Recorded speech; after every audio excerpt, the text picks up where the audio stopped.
Hello friends, and welcome back to Dungeon Design in Zelda, an ongoing series breaking down all things dungeon related. I've been so looking forward to jumping into the dungeons of Tears of the Kingdom. First things first though, I have to offer my obligatory spoiler warning. Over the course of this series, nothing is off the table for discussion as long as I feel it's relevant to talk about in relation to the dungeons here. So, if you haven't yet played Tears of the Kingdom, or you are still playing and want to avoid spoilers, just go ahead and save this video to your watch later list, and come back after you've played the game or at least finished the dungeon in question featured in the video. It sounds obvious, but I have to say it. With that out of the way, let's hop right into things.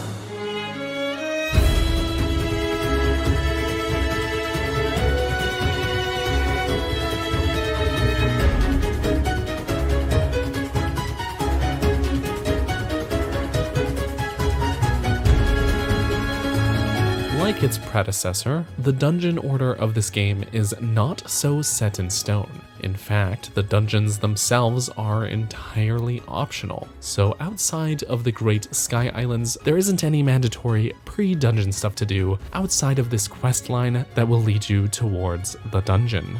Plenty that I'd recommend. You're going to have a hard time without the paraglider, for example, but even that is technically optional. That said, I've thought long and hard about the game's intended dungeon order. In the case of Breath of the Wild, I stressed that I felt Vah Ruta was meant to be the game's first dungeon, followed by Rudania, Meadow, and then finally Naboris. I based this order on how much the game funnels you in those directions and at what point, whether it be via the map design or NPCs suggesting locations to visit. Tears of the Kingdom does something similar. Regardless of the fact that you can do them in any order, the Wind Temple in particular feels to be the game's intended first dungeon.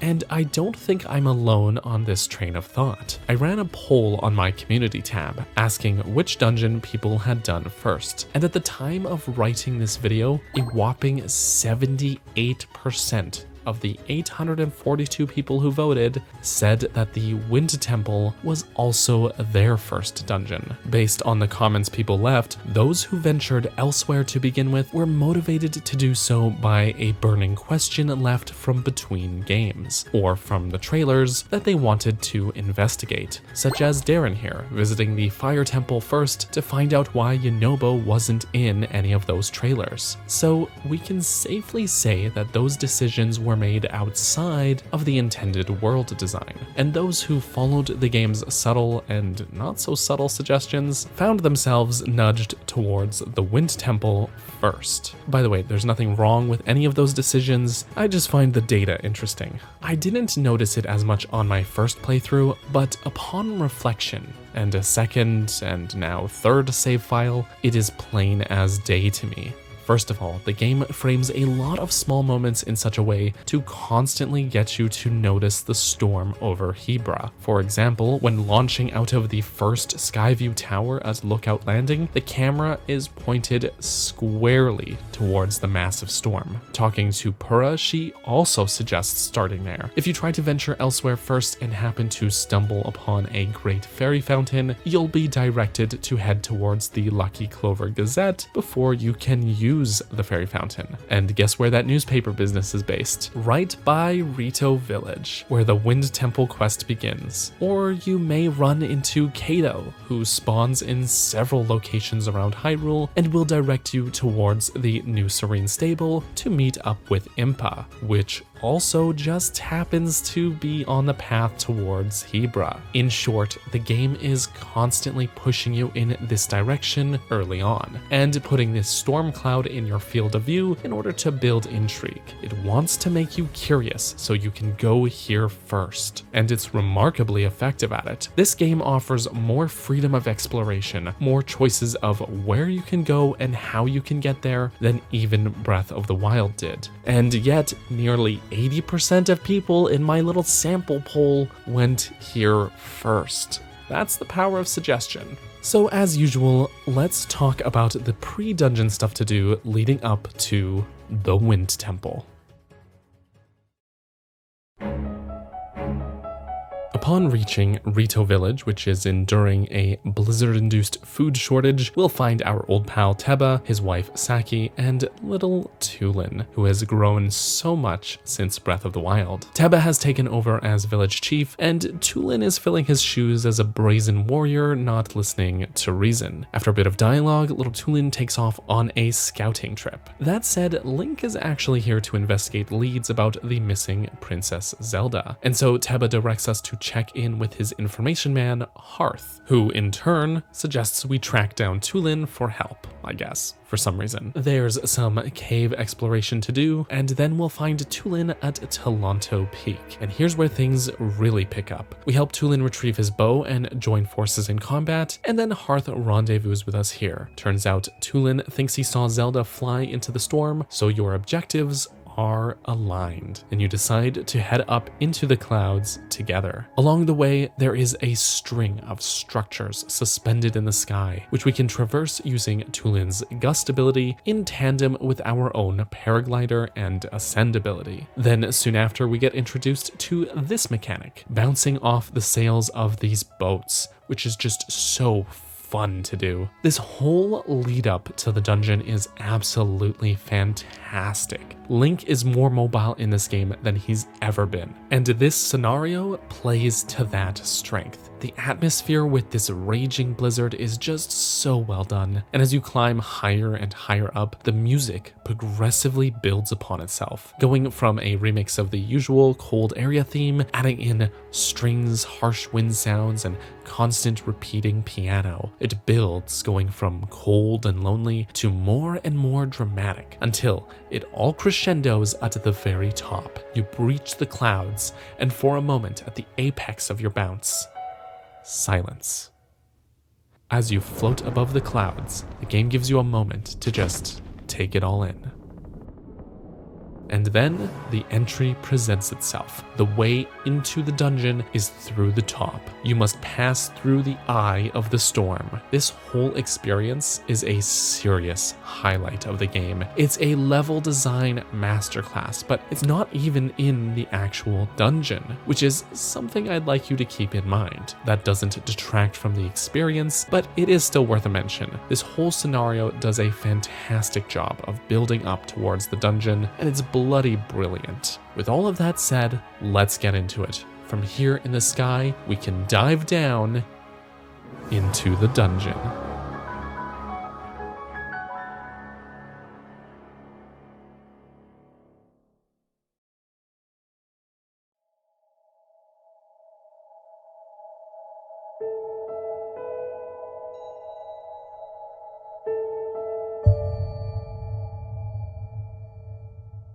Welcome to the Wind Temple, also known as the Stormwind Ark, which, let's be honest, is a way cooler name. The temple is a massive boat, not unlike the sand ship from Skyward Sword, but you know, in the air.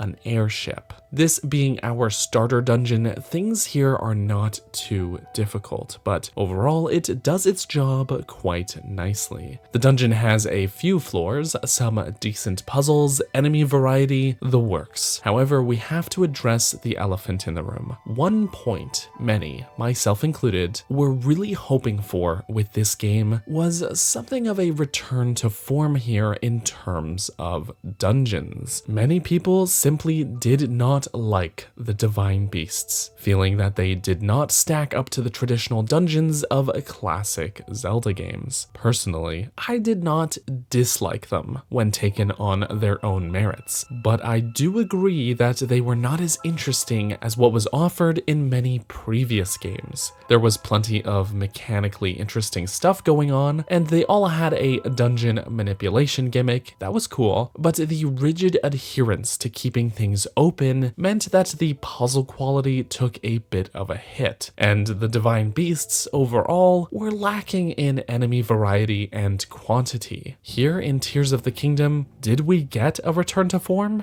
The answer is sort of. The dungeons overall, and that includes the Wind Temple here, feel like a half step somewhere in between. The lock and key formula is still not here. The dungeon is as open as you'd expect, and rather than 5 terminals to activate, we have 5 locks to disengage as our objective, which is functionally the same thing. In either case, you have to find the mechanisms and interact with it. In that sense, these dungeons still follow that same Divine Beast formula, but the developers still clearly heard our feedback and took initiatives to improve things. For starters, there are loads more enemies here. In fact, just the Wind Temple has more enemies than the 4 Divine Beasts combined did. Yes, I counted. Those 4 dungeons combined had 11 enemies total, all of which were Guardian Scouts. Here, we have constructs, cannons, keys, Arakudas, and Choo-Choos, which is not a ton, but it is a marked improvement. And thank goodness, the architecture is different between dungeons. Look, the ancient Sheikah technology was very cool, but it got so repetitive when every dungeon and shrine used the same aesthetic. That's not the case in Tears of the Kingdom. The dungeons are visually distinct from one another. Interestingly, despite the similarities to their aesthetics, the Stormwind Arc was not made by the Rito tribe. While it bears their characteristic motifs, I mean, look at these big bird heads, it differs a lot from modern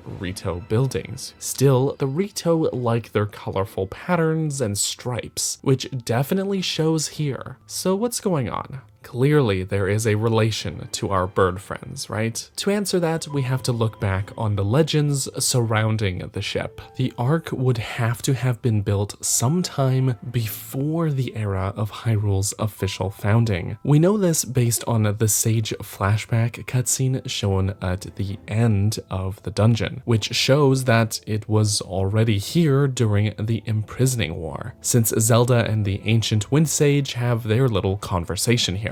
Both the song sung by Cass's daughters and the book found in Hebra Trailhead Lodge give us more information about the Stormwind Ark's origins. The song is an abridged version, but the book goes far more into detail. It documents how, during a time when no wind would blow across the region, a godlike figure had fallen from the heavens and was assisted by the Rito of that time. This godlike figure was likely a Zonai who lived among the Sky Islands above Hyrule, as that is supposedly where the Zonai king Rauru had migrated from. The Rito brought materials to this stranded Zonai who longed to return home, and he used what sounds to me an awful lot like auto build to assemble the smaller boats that we bounced from on the way up here. The Rito rode up with their Zonai friend to the sky, took in the scenery including Sky Islands, and then returned to the surface world. Sometime later, this god sent back down to Rito Village the Stormwind Arc itself, which used its giant oars to return the power of wind back to the village, thus saving the Rito and becoming a legend. This all has some serious lore implications that I'd love to get into further. But as far as what is relevant to the dungeon itself, we can confirm indeed that the Rito contributed materials, but did not build the Ark. Instead, it was built by the Zonai and gifted to the Rito tribe. The question then becomes, where has this boat been all this time? Well, we know that following the Imprisoning War, several structures were lifted to the sky by the sages per Zelda's instructions, including the Temple of Time and its surrounding landmasses, which became the Great Sky Islands. It's not a stretch to say that the Stormwind Arc was among those structures being sent skyward, hidden above the cloud barrier, in order to keep the Wind Sage's secret stone hidden, the Arc only revealing itself when the demon Demon King would return, and the new Sage of Wind would need to be awakened in the modern age. Knowing its origins, we can account for a few things now, including the interesting blend of architectural styles that we find here. Things look distinctly Rito, paired with lots of Zonai flourishes. We also know that this structure is super old, older than the divine beasts, older than the 10,000 plus year history of Hyrule. The fact that it has stayed in this good of a working condition is a marvel of its own. As usual, I need to talk about the music here. Like the approach towards the dungeon, the music within the Wind Temple also builds upon itself as we make progress, and it is really quite wonderful. The first phase kicks in with howling wind under calm piano and lovely woodwinds. It's a melancholy and thoughtful piece that almost sounds like it could have been taken right out of one of the Ori games. It's downright beautiful, one of my favorite pieces in the game.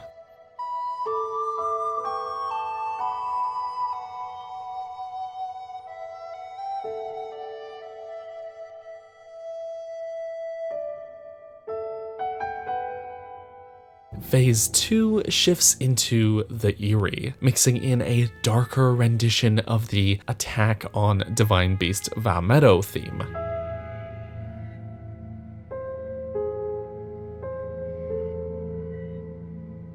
Phase 3 adds a flare of dramatic rising tension with these punches of string.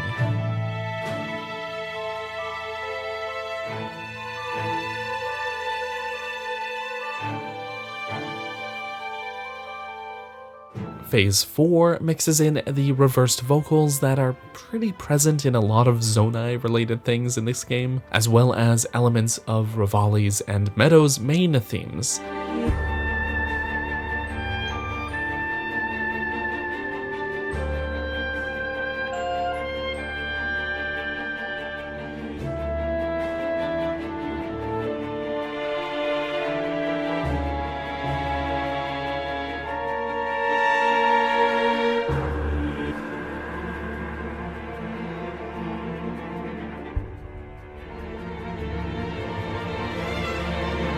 This one is a great piece, but it does feel a bit out of place among the previous three. It fits the dungeon for sure, but it is a big tonal shift. But I guess that makes sense, since we have now explored most of this place by the time this piece kicks in. There's less of a sense of mystery and more of a sense of driving ambition. The final phase of the song nicely builds off of the previous one, giving Revali's theme, the Inside Valmedo theme, and the Attack on Valmedo themes more of an emphasis.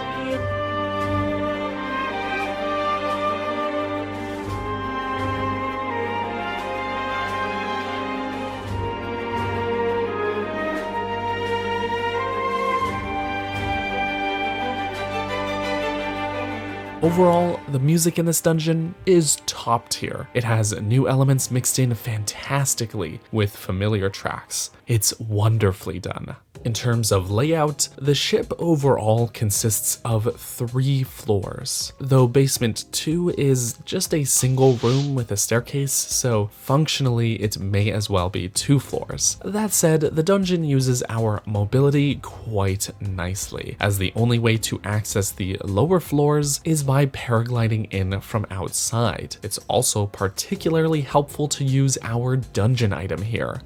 I mean, to use Tulin. Tulin himself is basically the dungeon item. He uses gusts of wind to propel us forward, making crossing certain sections much easier to do, as well as being key to certain puzzles. Honestly, I think this concept is an improvement overall in terms of level design. I have some issues with how the new Sage abilities are implemented, particularly with the controls and the UI, but as for how they are integrated into the level design, I think it's a step in the right direction. Breath of the Wild's champion ability abilities were arguably better than the Sage abilities in this game in terms of what they actually did, but they had no use inside of the dungeons because we wouldn't even gain access to them until their respective divine beast was cleared. That's not the case now, and it means the level design can actually make use of these abilities. So that's a thumbs up for me from a level design perspective. One thing that gets talked about a lot with Tears of the Kingdom's design elements overall is what I call the cheesability, or how easily you can cheese things. The game lets you work around or entirely circumvent intended puzzle solutions quite often, which in many cases is a strength, especially when it comes to traversing the overworld. However, a high level of cheesability can often run counter to dungeon design, since you want to restrict your players from reaching certain areas before they've completed challenges or objectives. My favorite dungeons are the kind that branch off and interconnect, forcing you to sleuth around and pick things apart like a tangled knot. Between climbing, our paraglider, Tulin's Gust, and Ascend, which allows us to phase through ceilings, Link is more mobile now than ever, making that cheesability factor generally very high in this game. The Wind Temple cleverly works around this by putting all of our objectives below us. So we can't skip any puzzles by using Ascend because we have to work our way downwards. Using Ascend from a lower floor essentially works as a shortcut to get us back to the main deck, which is basically this dungeon's central room. But if you do that before you've finished a task, then you're only losing progress. Therefore, no cheese. This simple little swap of starting on the top and working our way downwards single-handedly bypasses the need for the developers to design around that cheese factor. Breath of the Wild designed around the cheese by making certain walls unclimbable, for example, but that always felt like a cheap solution to me. But here, we don't lose any of our mobility. It's simple, but done elegantly, and it conveniently fits within the dungeon's in-universe design and lore. Of course, the main deck would be the central room. It's a boat. It's one of those lovely moments when lore, architecture, and level design all align perfectly. The navigation around here is great too, as we get a blend of outdoor and interior areas to explore, essentially weaving in and out of the dungeon, not unlike Skull Woods back in A Link to the Past, the Sandship of Skyward Sword, or Dragon Roost Cavern in Wind Waker. But it's all done more seamlessly here, which is great. What feels a little weaker are the individual puzzles. Despite this dungeon having elegantly worked around that cheese factor, they are still so set on keeping the dungeon open that they miss some potential that can only be found in a more linear setup.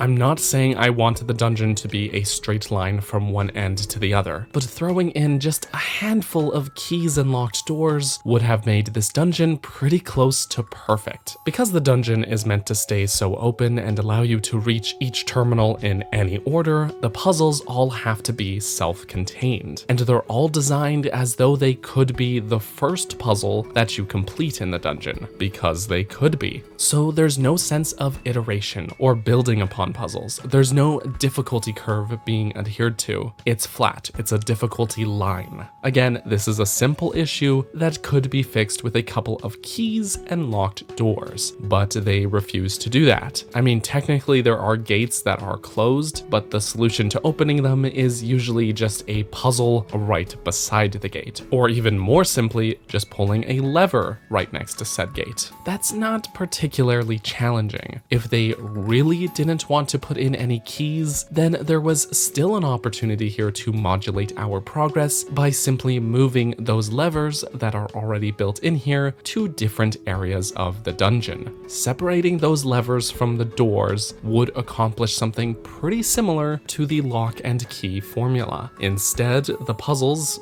in no particular order, play out like this. Fix and pull this lever right near where we start to open this gate and activate the terminal. Glide downstairs, glide across this gap, climb up here, assemble this propeller, use Gust to open the gate, activate terminal. Fix this gear to open this gate, activate terminal. Ride the updraft to the top of this tower, open these doors, drop down the shaft, avoiding the lasers, activate terminal. And finally, glide to the very bottom floor, entering the opening in the wall, and activate the terminal. Each of these on their own are all absurdly simple. The only real challenge, combat aside, is figuring out how to get to each area, since the terminals themselves are all marked on the map right at the start of the dungeon. We know where to go, we just have to figure out how to get there. And I'm okay with that in theory. I just feel like they should make figuring that out a little more challenging. The thing is too, is that they do dabble a little with locking off access to certain areas. There's a staircase connecting basement 2 back up to basement 1, but that gate will only open once the terminal downstairs is activated. In theory, that's great, except that getting down there is super simple, since the entrances are all highlighted on the map. This is the only time they do it, and we have Ascend, so it hardly matters since we can just use that to get back upstairs anyways. I sound very critical here, and yet I genuinely do enjoy this dungeon. I feel it's one of the better ones in this game. I think there's room to improve upon what they're building here, but even still, just playing through the dungeon from start to finish for this video, I find myself having a good time. There's this potent charm to this place. The atmosphere is great, there's an air of mystery, the music builds up wonderfully as you make progress, and these guys are fun to beat up.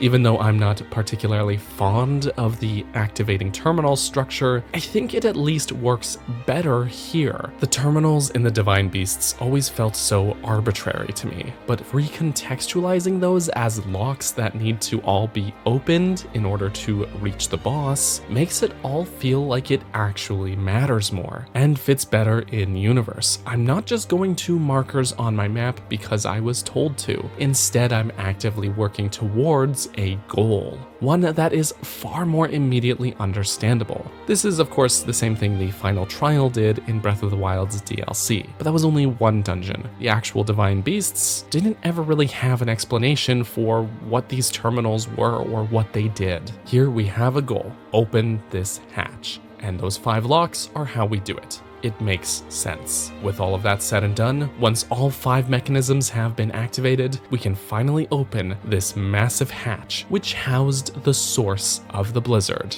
It's time for the dungeon boss.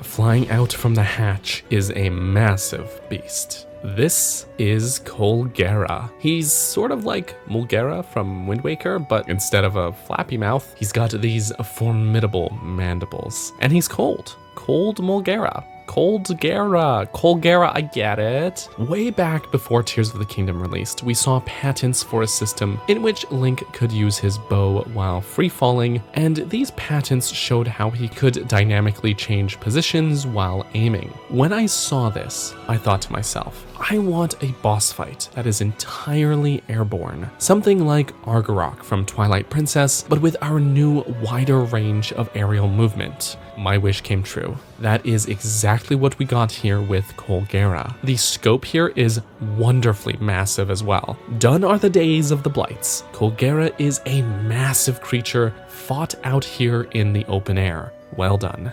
He looks awesome too, like some kind of flying ice centipede creature. His frozen carapace dotted with spikes looks incredibly menacing. Visually speaking, he's great. The fight itself plays out fairly like a traditional Zelda boss. Unlike the Blights, who could be defeated just by throwing everything you've got at them, Colgera is invulnerable, aside from specific weak points. We'll need to wait for the right timing, be mindful of our positioning, and aim carefully. It's great stuff. That said, Colgera could stand to be a little more aggressive. Say what you will about the blights and how redundant they all felt, at least they were trying to kill you. I understand that for most this is going to be the first dungeon boss, and I get that. A first boss should be pretty easy, but this first dungeon isn't really at the start of the game. It's likely to take hours of gameplay to get here, and having fought Gleeox out in the wild before ever reaching here makes this fight feel a little underwhelming in comparison. If we fought him somewhere more scripted to be early in the game, like say the Great Sky Islands, I could more easily excuse this lack of difficulty.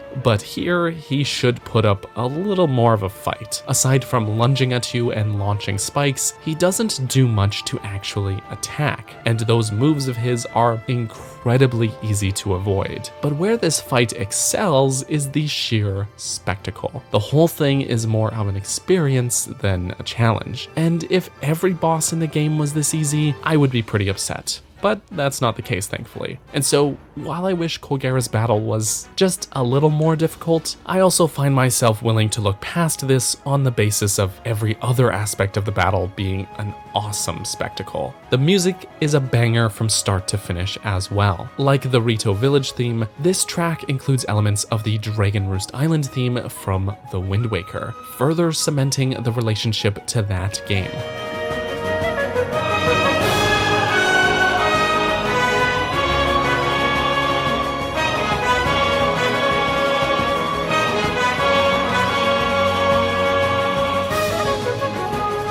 Between the Rito, a boat, and a boss that bears a resemblance in both name and appearance to that game's own Wind Temple boss, it really feels like they're trying to tug at the nostalgia strings of Wind Waker fans here. And it's incredibly well done. Kudos to the composers and performers who worked on this one, truly. It's just too bad that the fight can be finished so quickly, because I'd love more of an opportunity to soak in this music. Once Colgera is defeated, we'll get our heart container as usual. Tulin gets his dungeon MacGuffin, his secret stone, and we'll learn about the imprisoning war for the first of many times. Rito Village is saved, and Tulin's vow is added to our arsenal of abilities. So that's the dungeon. Overall, the Wind Temple is a good start. It does a number of things very nicely, such as employing the old treasure chest tease, much like A Link to the Past did, via the use of mesh. Essentially, there are huge mesh sections of the dungeon, including on the walls and floors, and you can often see other points of interest in other parts of the dungeon that you can't quite reach yet, making us stop and think about how we want to get to those spots. It's a very classic dungeon move, and I mean that in the best way. The obstacles are generally pretty interesting and fun to overcome. The use of ice to hinder our climbing in certain spots means that Tulin's Gust is going to be even more essential. And the dungeon is dotted with lots of goodies to collect, even some that made me genuinely have to stop and think about how to do so, such as this treasure chest that I ended up fishing out of its chamber by sticking several icicles together. That's fun. The enemy quantity is fairly balanced too. The upper deck and interior corridors are all patrolled by soldier constructs. However, as you activate each terminal, more enemies will spawn in around the dungeon, which keeps things feeling tense and hostile constantly. The dungeon also conveys its sense of scale really wonderfully. It often feels larger than it really is, with tons of open space that you can freely explore. The scope feels immense and is sprawling, paired with an oddly mysterious and otherworldly atmosphere. I enjoy that quite a lot. But there are shortcomings that could be improved upon. As mentioned before, a few keys and locked doors spread out throughout this place, or even just separating those levers from the gates that they open, would have made the exploration just a little more interesting. Every little challenge here feels weirdly isolated, like nothing you do in one section of the dungeon really has any impact on any other section of the dungeon. Before you comment, I realize that they want you to be able to complete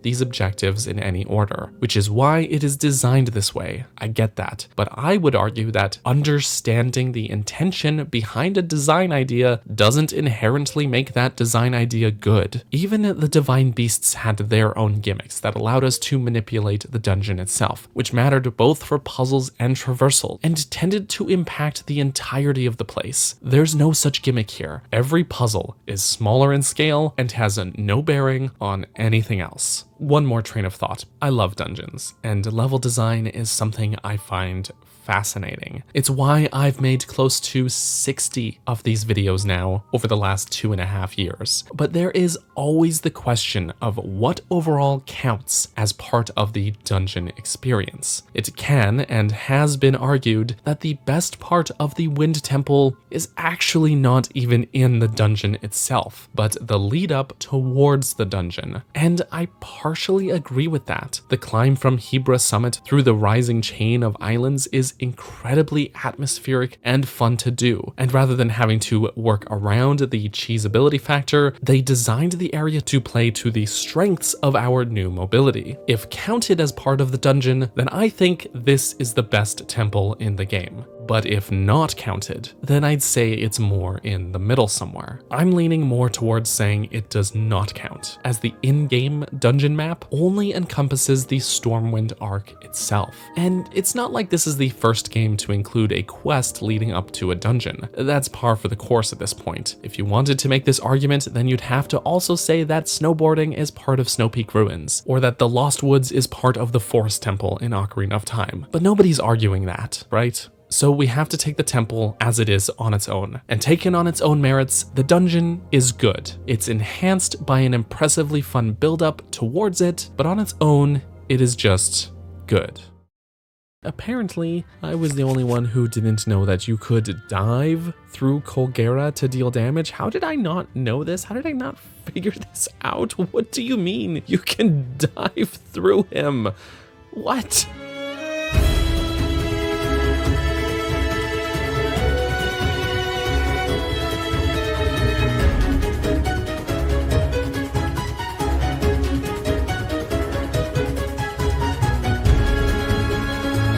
So what is it that guided me to the Fire Temple next? Technically, there is no set official dungeon order, but the game does imply an order and works to usher players in a particular direction still, although in a way that is less heavy-handed than what we saw with the Wind Temple. For starters, Purah again straight up makes the suggestion of heading towards Death Mountain next if you return to Lookout Landing to speak to her. You'll also find a couple of travelers asking for and receiving detailed directions to Goron City while you're here. Between that, plenty of chatter among NPCs regarding new roads leading up towards Death Mountain since that lava all cooled, and the simple fact that the gloom haze emerging from the once active volcano is visible from pretty nearly the entire map. It's not a huge stretch to say that many players will be drawn towards here next. Death Mountain is a huge landmark, and even at a distance, it is notably different compared to how we saw it in Breath of the Wild. So I personally found myself wanting to check it out and see what's changed. And apparently I'm not the only one who was pulled in this direction by this point. I ran another poll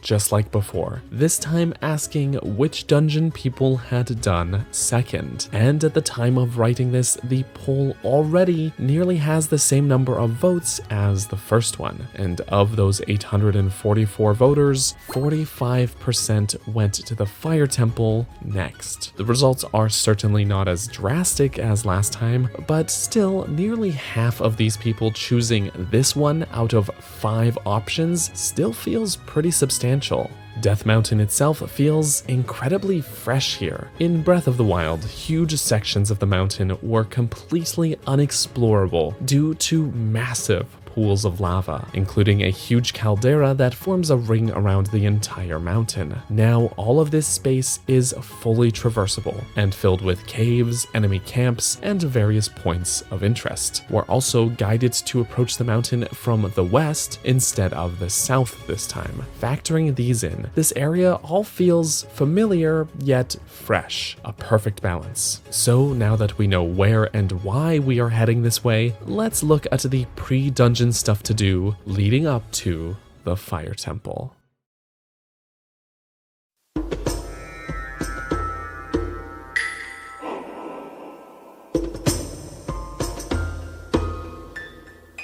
Despite the lava cooling, things aren't looking great here for the Gorons who make their home on the mountain. The typically hardworking and proud tribe has gone lazy, gorging themselves on strange rocks, which we can see as early as our climb up to the Bedrock Bistro and along our approach towards the city. Something is up with the Gorons, a lazy malaise. As it turns out, the regional crisis here on Death Mountain is the introduction of marbled rock roast. Real talk here. The game plays it up for laughs, but this is legitimately serious. Ganon's plan in the 4 regions is to starve the Rito out with a blizzard, poison the Zora's water, and overrun the Gerudo with hordes of undead monsters. But for the Gorons, perhaps overpowering them didn't feel like a viable option. So instead, he starts a mass drug epidemic. I'm not even kidding, this is literally what is happening here. Granted,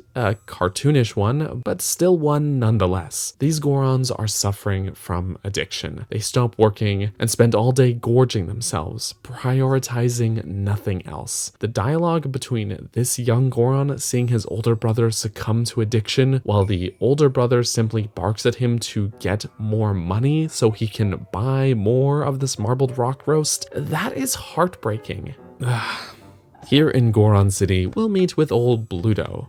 Bloodo? I never know how to pronounce his name. And our old pal, Yunobo, who is not quite acting like himself. After a little bit of bullying, Bluto will nudge us to the new Yunobo Co. HQ, where we'll find Slurgo and Offrak, who will ask for our help setting Yunobo straight. Setting him straight means fighting him, naturally. Turns out he's being brainwashed, and breaking his mask frees him from this weird mind control business. We head up Death Mountain with Yunobo acting as our Cannonball Man, yet again. Cannonball Man! At the top, we'll battle Moragia, who breaks through the summit of the mountain. This is a fairly simple sort of mid-boss battle. It's fine, but overall, fairly forgettable. What I do love is seeing how willing to charge forward Yunobo is. This guy has seen some character growth between games, and I love that. We'll dive down into the depths and explore the darkness down here, with our sights set on a massive structure, the existence of which has been hinted to us by some NPC chattering.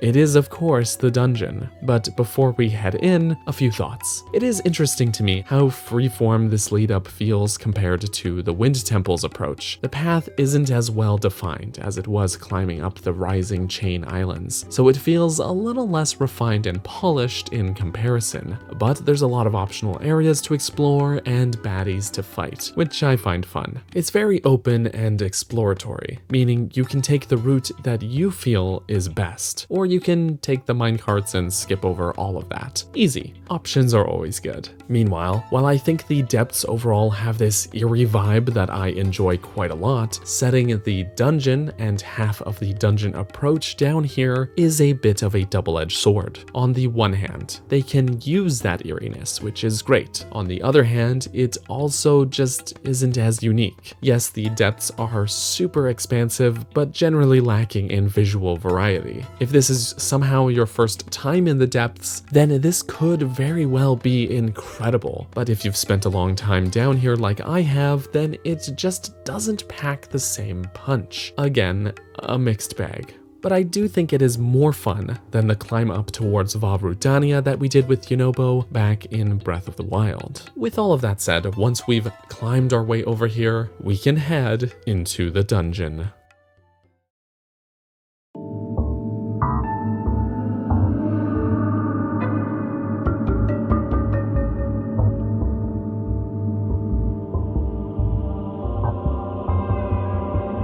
This is the Fire Temple, otherwise known as Gorondia, which is the name that makes way more sense. Like, if I'm being honest, it really feels as though they slapped the temple names onto these dungeons as an afterthought. Maybe in the hopes of making us old fans happy? I don't know. The Stormwind Arc was not really a temple, it's an airship, and Gorondia is not really a temple either. As we learned from various bits of NPC dialogue, these are the ruins ruins of an ancient Goron civilization that lived underground in the ancient past. In a way, this was Goron City. Not the Goron City perhaps, but a Goron City, or at least what's left of it. Naturally, many of the buildings and structures have crumbled away or deteriorated to varying degrees. This could have actually been only one part of a much larger settlement, as we do see ruins outside of the dungeon borders. Even a hot spring, a Goron staple. Likely, Gorondia was once much larger than the handful of buildings remaining here.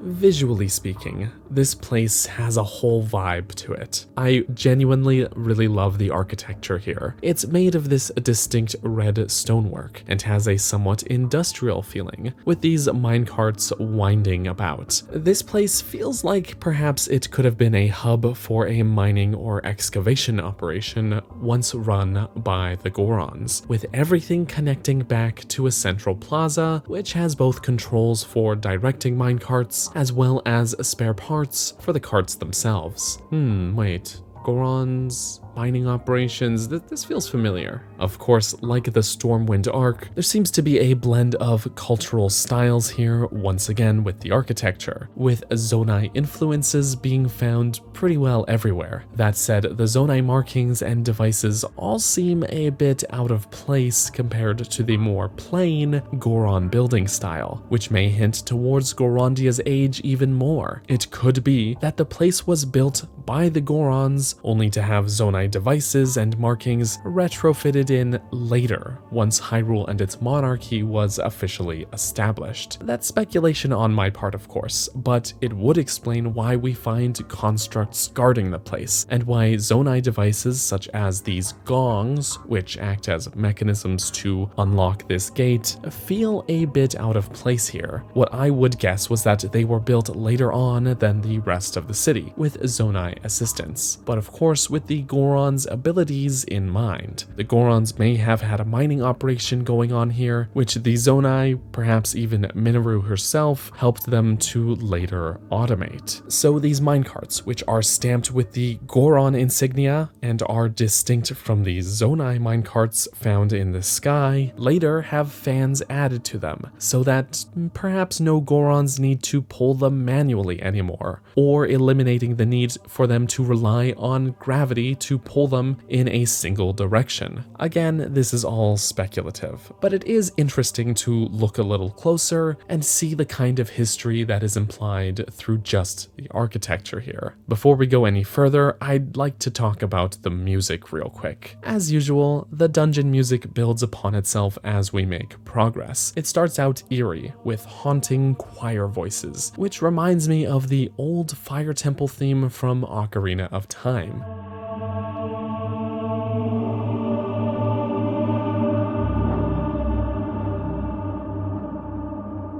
It's not exactly those voices, but it feels like a callback to the feeling that old track had. Next, it brings in a slow beat with piano trills and some industrial sounding percussion, which is taken right from Varudania's theme.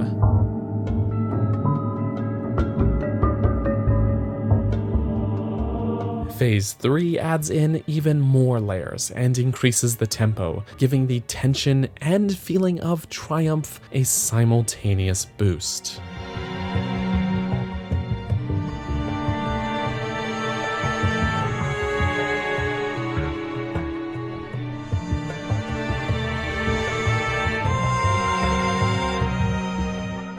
Phase 4 does the same, but also incorporates Daruk's theme into the track. This part is my favorite section of this dungeon's music. It's more varied and interesting than the rest, and Daruk's theme gets to shine so nicely.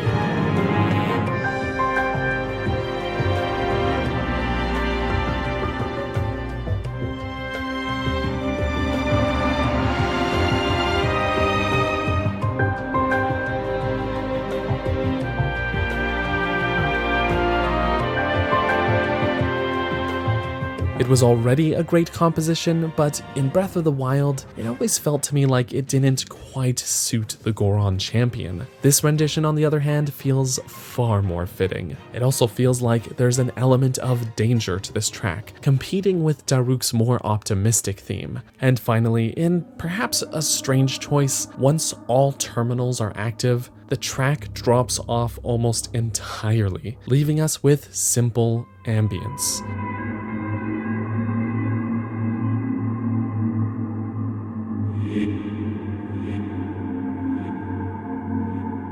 This is the final piece of music after completing pretty much everything in the dungeon, but before the boss fight, making this the calm before the storm in a sense. Overall, the Fire Temple's music is great. There's a lot of ambient sounds mingling together here, a solid beat, and familiar themes to tug at your nostalgia. It's wonderfully done once again. Actually playing through the Fire Temple is a divisive subject for many, one that seems awfully polarizing. Many call this place an outright headache, citing its over-reliance on minecarts and its layout that often involves entering certain rooms from particular floors as downright confusing, a chore that they don't really want to do. Others have called it a fascinating puzzle box that really tests the brain power of the player. I'll be honest, on my first playthrough, I did not lean either particular way with it. I had really no strong feelings about the dungeon either way, ranking it pretty squarely in the middle. But as I mentioned before, the playthrough I am doing for these videos is now my third save file. Now that I've had a chance to play it first on my own time, once more on stream, and now a third time for this video while taking notes, I find myself leaning towards the latter side. Each time I have ventured into this dungeon, I have approached it differently and left appreciating it more. That may come down to playstyle and what I enjoy about dungeons, but let's break it down a bit more thoroughly. The dungeon has 5 floors and is comprised of several isolated buildings that are connected by a winding system of minecart tracks. There's a central room on the 3rd floor that much of the dungeon connects back on as well, which also includes a shortcut that you can later unlock to quickly and easily return here. The objectives are once again to activate a handful of terminals to unlock the door to the boss chamber. All of this is done using minecarts to get around by activating switches to alter the track layouts, using hydrants to create platforms in the lava, not unlike the lava puzzles of Drakenroost Cavern in Wind Waker or the Fire Sanctuary in Skyward Sword, and combining all of these with Yunobo's fire charge ability in order to complete puzzles. As it stands, in no particular order, the puzzles roughly go like this. We make our way over to this room by way of minecart, switching the tracks appropriately as we go, make a stone ramp so that Yunobo can break this boulder, and activate the first terminal. Once more, navigate the tracks until we reach this room, use recall and ride this platform back across the lava, and activate the terminal. Make our way up to this far room upstairs, build an even larger ramp, and launch Yunobo to activate the terminal.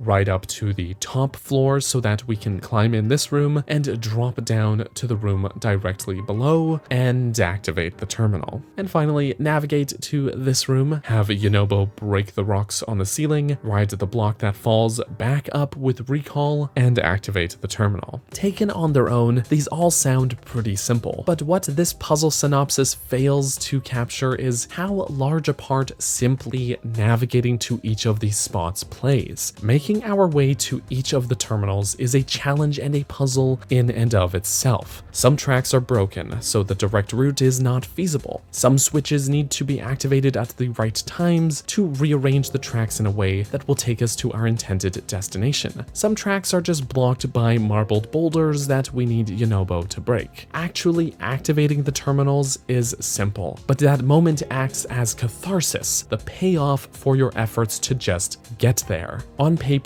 this is all great stuff. A true, proper puzzle-focused dungeon, the likes of which we haven't seen in years. Except for one factor that vastly undermines this. The cheese factor. If you don't know what I'm talking about, allow me to indulge. Cheesing something is the act of circumventing an intended design by way of unintended and often easier methods, whether that be cheesing your way through a boss fight by spamming a particular move, or in this case, cheesing your way through an entire network of puzzles by using a rocket shield to bypass everything and head straight towards your objectives. In my Wind Temple video, I discussed how that dungeon elegantly designed around the cheese factor by placing all of our objectives below us within the dungeon. So even though we've retained all of our usual mobility, such as climbing, paragliding, and using ascend, we still had to operate within the intended parameters of the dungeon. There's no way to bypass a puzzle using ascend in that dungeon because we had to start at the top and work our way downwards. Simple,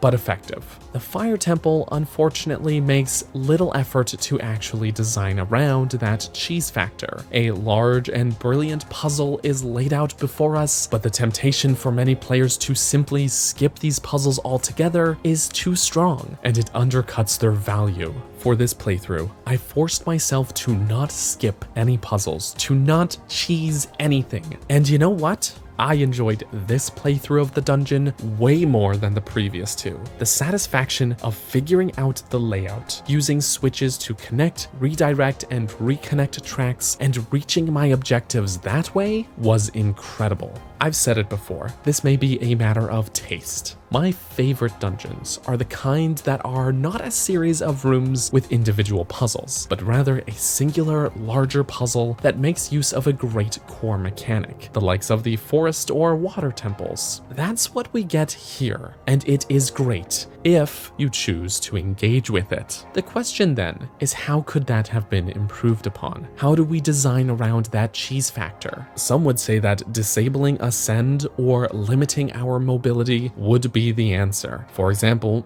shrines prevent you from climbing while you're inside of them. Why not follow suit here? But I disagree. I propose a much simpler solution. Instead of stripping Link of his mobility, limit Yunobo's. Yunobo is both our companion and dungeon item in a sense. His fire charge is key to removing obstacles, namely the deliberately placed marbled rock boulders, as well as being how we activate these gong mechanisms. In essence, our dungeon objective is to bring Yunobo to each of these 5 locations. Yunobo is also a Goron. He's a big guy. It makes sense that Tulin can fly around and keep pace with Link, and I'd argue that the sage avatars we get after the dungeons should also be able to get to and go anywhere as well. That's fine. But for whatever reason, if you use a rocket to fly somewhere, Yunobo is somehow able to just jump over and catch up to you. Why does he even need Link if he can do that? It makes no sense that he be so mobile, so restrict his movements. Make it so that he must either walk or ride the minecarts. Take away his game-breaking ability to warp to the player. Then we would have to approach puzzles more deliberately. Link could stay just as mobile, be able to climb around and scout out areas, or even just get a better view of the tracks to figure out how to approach things. Then you have to get in the cart and actually bring Yunobo there properly. Dungeon fixed. I mean it. Even though the dungeon lacks keys and locked doors like the Wind Temple did, I would say that my proposed fix would act in a similar way. Since Yunobo limits our progression then, we'd still have a bit of wiggle room and freedom to explore the dungeon, but we'd also need to adhere to these minecart puzzles. I know I talk a lot about keys and locked doors, but I am just as cool with something else filling that role. It doesn't have to be a literal key. That's just my go-to terminology. What I really mean is that I need something to impede my progress, something to stand in my way, something for me to overcome and have that aha moment. During this playthrough, those minecarts gave me that, and it was awesome. The thing is too that there are a few spots where I can see that they were trying to prevent circumventing puzzle solutions. For example, this room has a couple of cascading lava falls that prevent us from simply climbing across the walls, and most of the ceilings are too high up to use Ascend with, but it's all simply not enough. Zonai devices, vehicles, or even just rockets make everything trivial. And it's not like it's something you have to go out of your way to bring in from another area either. They literally give you rockets within this dungeon. Why wouldn't players use them? I know a great strength of the game and key point of its marketing is its boundlessness, its freedom of exploration, and its willingness to let you approach things when and how you would like. 90% of the time, that is great, but that other 10% of the time, namely the time spent inside of a dungeon, it is a flaw that could very easily be remedied. Anyways, I've ragged on long enough. Once we've got all terminals activated, we can head through the now unlocked gate and confront the dungeon boss.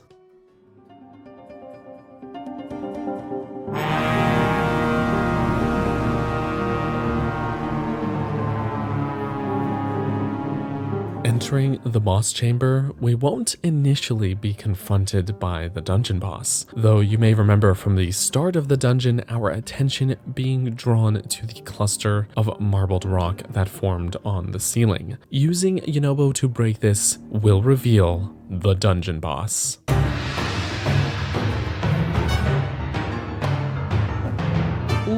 Goma's back, baby. This is Marbled Goma specifically. Just as a side note, placing Goma on the ceiling like this and drawing attention to its singular eye really feels like a direct callback to the Queen Goma battle back in Ocarina of Time. It goes by quickly, but I appreciate it. Maybe less noticeable a reference is in the music. For the most part, it's an amped up remix of the Fire Temple theme itself, but there's this deliberate piano piece that is included here, this constant rising and falling, which again is not one-to-one, but sounds to me like a callback to the piano used back in Ocarina of Time's boss battle theme, which was first heard fighting that game's version of Goma.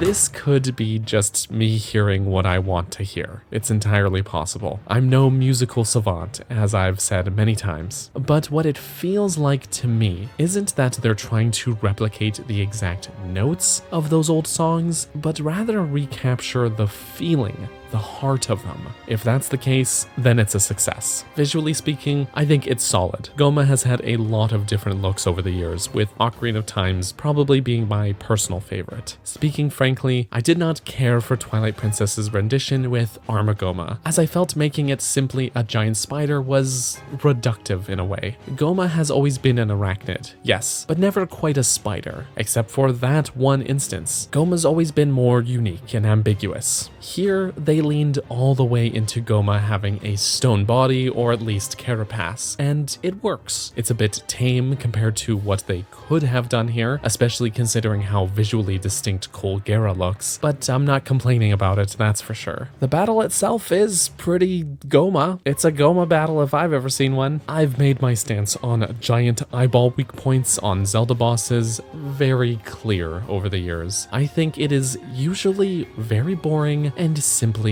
overused, becoming something of a design crutch over the years. Goma gets a pass though. It is and always has been a part of her identity in every incarnation, and the fact is she is only one out of many bosses in the game. If every boss had a giant eyeball weak spot added, looking at you Majora's Mask 3D, then I would mark this down as a complaint. However, that's not the case. It's Goma's thing, so it's all good in my burger books. Goma will use her 4 massive legs to try and crush you, spit out explosive rocks, even attempting to barricade you in with them, and just generally try to crush you with her body. You can either try to snipe the eye directly, ascend straight up to it, or the more telegraphed option, use Yunobo to break apart her legs and stun her, which leaves her down and vulnerable to attack. This is a very classic Zelda fight, and I mean that in the best way. It's not the most challenging, especially if you've got good weapons in your pocket, but it does the job well enough. Besides, the most important factor is fun, and I always find myself having fun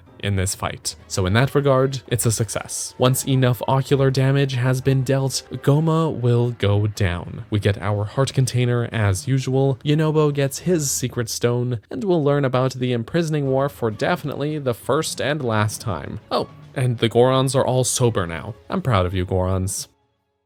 So that's the dungeon. I mentioned before how the Wind Temple felt like a love letter to fans of the Wind Waker, and in many ways the Fire Temple feels the same, but for Ocarina of Time fans. Maybe it's my nostalgia speaking, maybe it's me just seeing what I want to see, but I love that about this place. Overall, I believe your enjoyment of the Fire Temple will come down to your taste and how you choose to engage with it. It comes down to what you enjoy about Zelda dungeons. For me, my enjoyment comes from the aha moments. I don't want to be politely ushered from one set piece to the next in order to advance a story. I want to work for it. As strange as it sounds, I want to endure a certain level of stress so that when I push past that challenge, I have a moment of earned satisfaction. That is probably the reason I love classic dungeons so much. I want to see the tangled knot, work my way through it, and pick it apart. I want the aha moment. The Fire Temple can deliver that, but you have to choose it. As backwards as this sounds, in a game all about player choice, I feel they should have taken that choice away in this particular instance. My earlier proposed change would do just that. Let Link go anywhere and scout things out, but if we need to bring Yunobo with us to actually make progress, having it so that he cannot teleport around and magically catch up to you would make players rethink how they want to approach the dungeon. And believe it or not, I believe having to think about things is good. If you want an example of how this can be done right, look no further than the Tower of Spirits in Spirit Tracks, which has Phantom Zelda act as a companion that you need to work cooperatively with. That dungeon does overstay its welcome a bit, but man, it has some good puzzles. The cheese factor aside, however, what we do get here is a winding puzzle box set over the backdrop of an incredibly visually appealing fire-themed dungeon. The music is great, the boss is fun, and the puzzles are top quality should you choose to actually do them.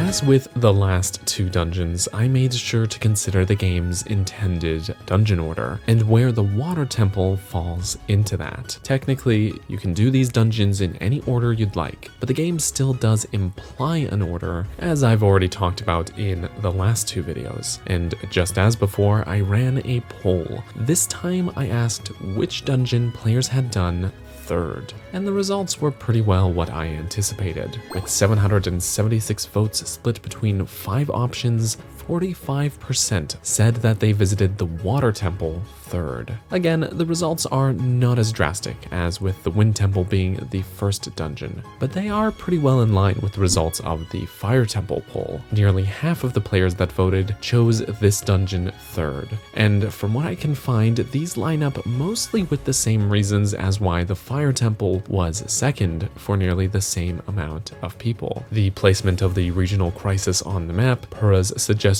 of where to head next, and the visibility of the regional phenomena itself all play their parts. This is something I've already covered twice now, so I'm not going to dwell on it too much in this video, aside from saying that this really feels to be the intended third dungeon. With that said, let's look at the pre-dungeon stuff to do leading up to the Water Temple.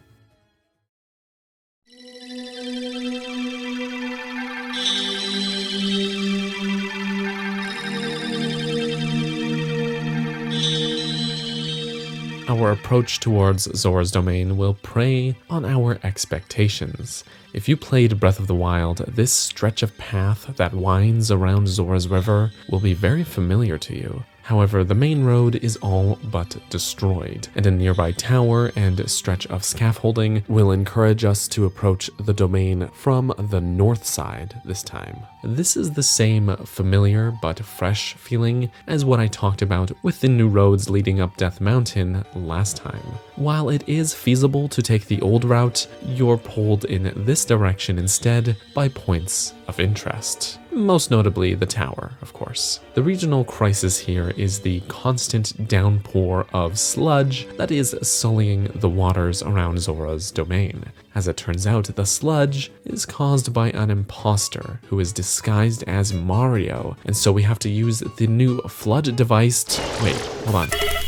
Jokes aside, I actually do really like the lead up to this dungeon, reconnecting with Sidon at the new Mifa Court, which is in the same area where we previously challenged what was many players' first ever Lionel in Breath of the Wild, and running this little investigation into these ancient Zora ruins and manuscripts, finding the pristine sanctum. It's all pretty fun to do. I absolutely adore the ancient Zora architecture. It takes me right back to the Lakebed Temple of Twilight Princess, and it's just really pleasant. This puzzle using King Dorephan's scale is really nice too. Something about reading a little riddle and finding exactly the right perspective to look at these floating ruins and see the correct arrangement of debris. It's all really clever. Then we're teaming up with Sidon again to battle the Sludge-like, a smaller mid-boss, just like we got with Moragia, but a little more memorable. It's not at all difficult, but that is okay. It feels like a mini sort of tutorial for how to use Sidon's powers,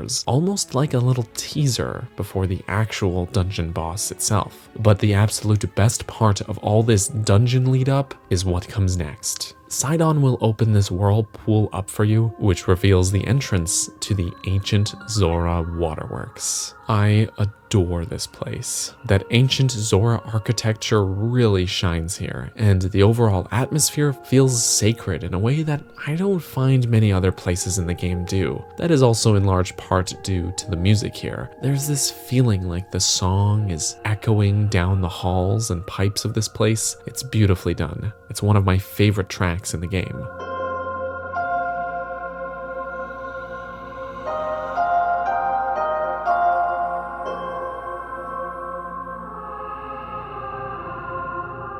My biggest complaint with this place is that it feels like such a tease. The first time I set foot in here during my first playthrough, I really thought I had stepped into the next dungeon. It feels that way. We're led down an entryway that teaches us this water level changing mechanic before reaching a large central room that puts that same mechanic to use. There are little alcoves and tunnels leading in and out of said central room. I was thrilled, genuinely excited at what sort of great puzzles awaited me here in this incredibly atmospheric place.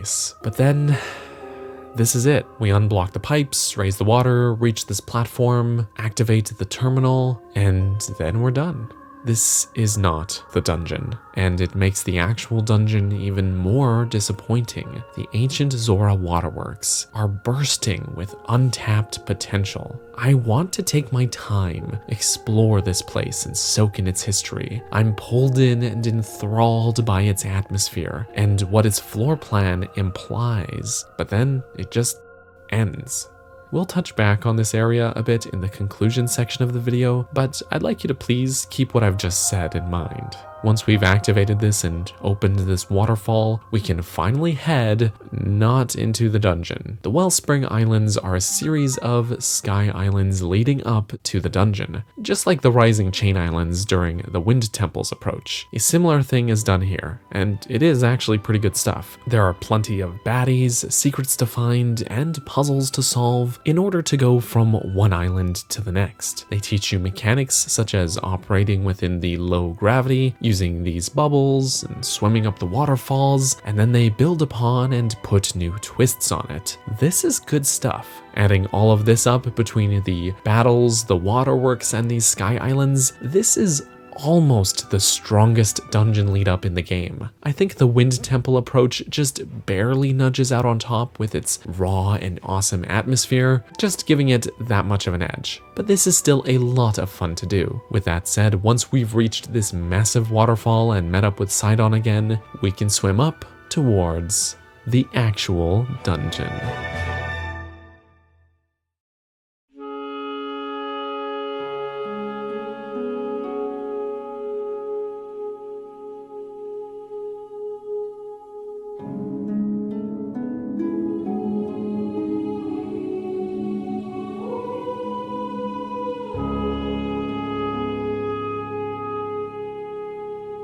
Welcome to the Water Temple, also known as the Great Wellspring of Hyrule.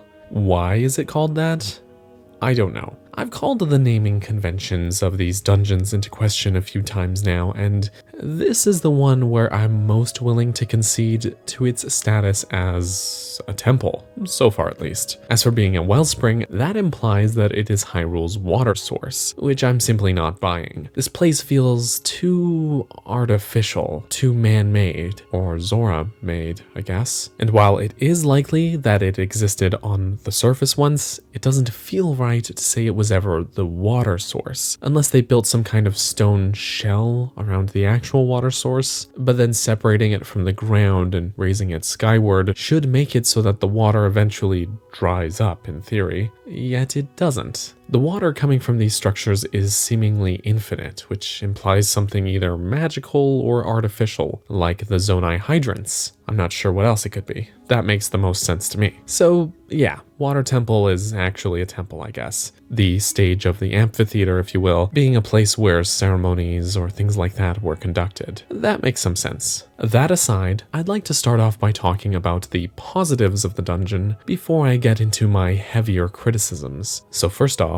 the vibe. As previously mentioned, I adore the style of this ancient Zora architecture. The stonework is downright beautiful. While I do wish that it had a little something extra to help distinguish it from all the pre-dungeon locations that use the same architectural style, I'm not sure I'd dock points for this specifically. Truth be told, I really enjoyed just gathering footage for this video because of just how nice the scenery was here. The music is also once again really great. There's a magical quality to it. As usual, it builds upon itself as we make progress, starting out with a slower piece.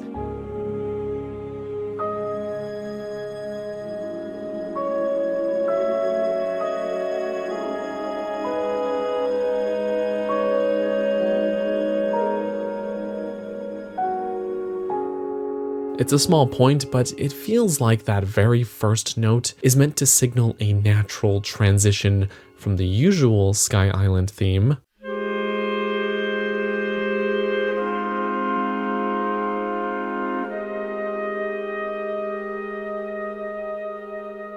into this dungeon's theme.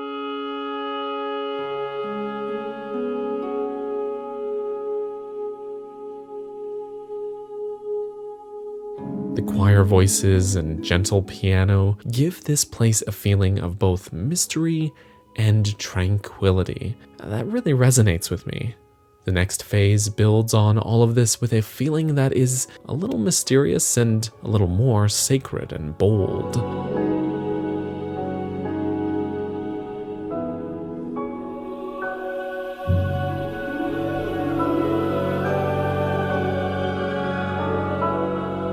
Phase 3 of the song is my favorite of the bunch. Things start feeling more dramatic, bolder, but still playful with a sense of curiosity as these bells and strings rise and fall. It's just gorgeous.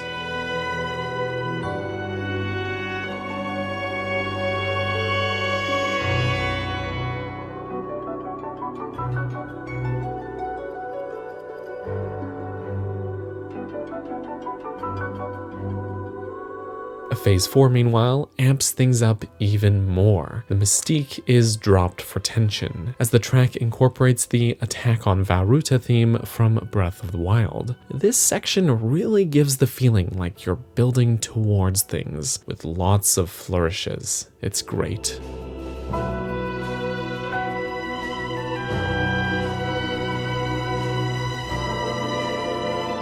And finally, Phase 5 drops it all, keeping only a small string layer and those reversed vocals, keeping us on edge.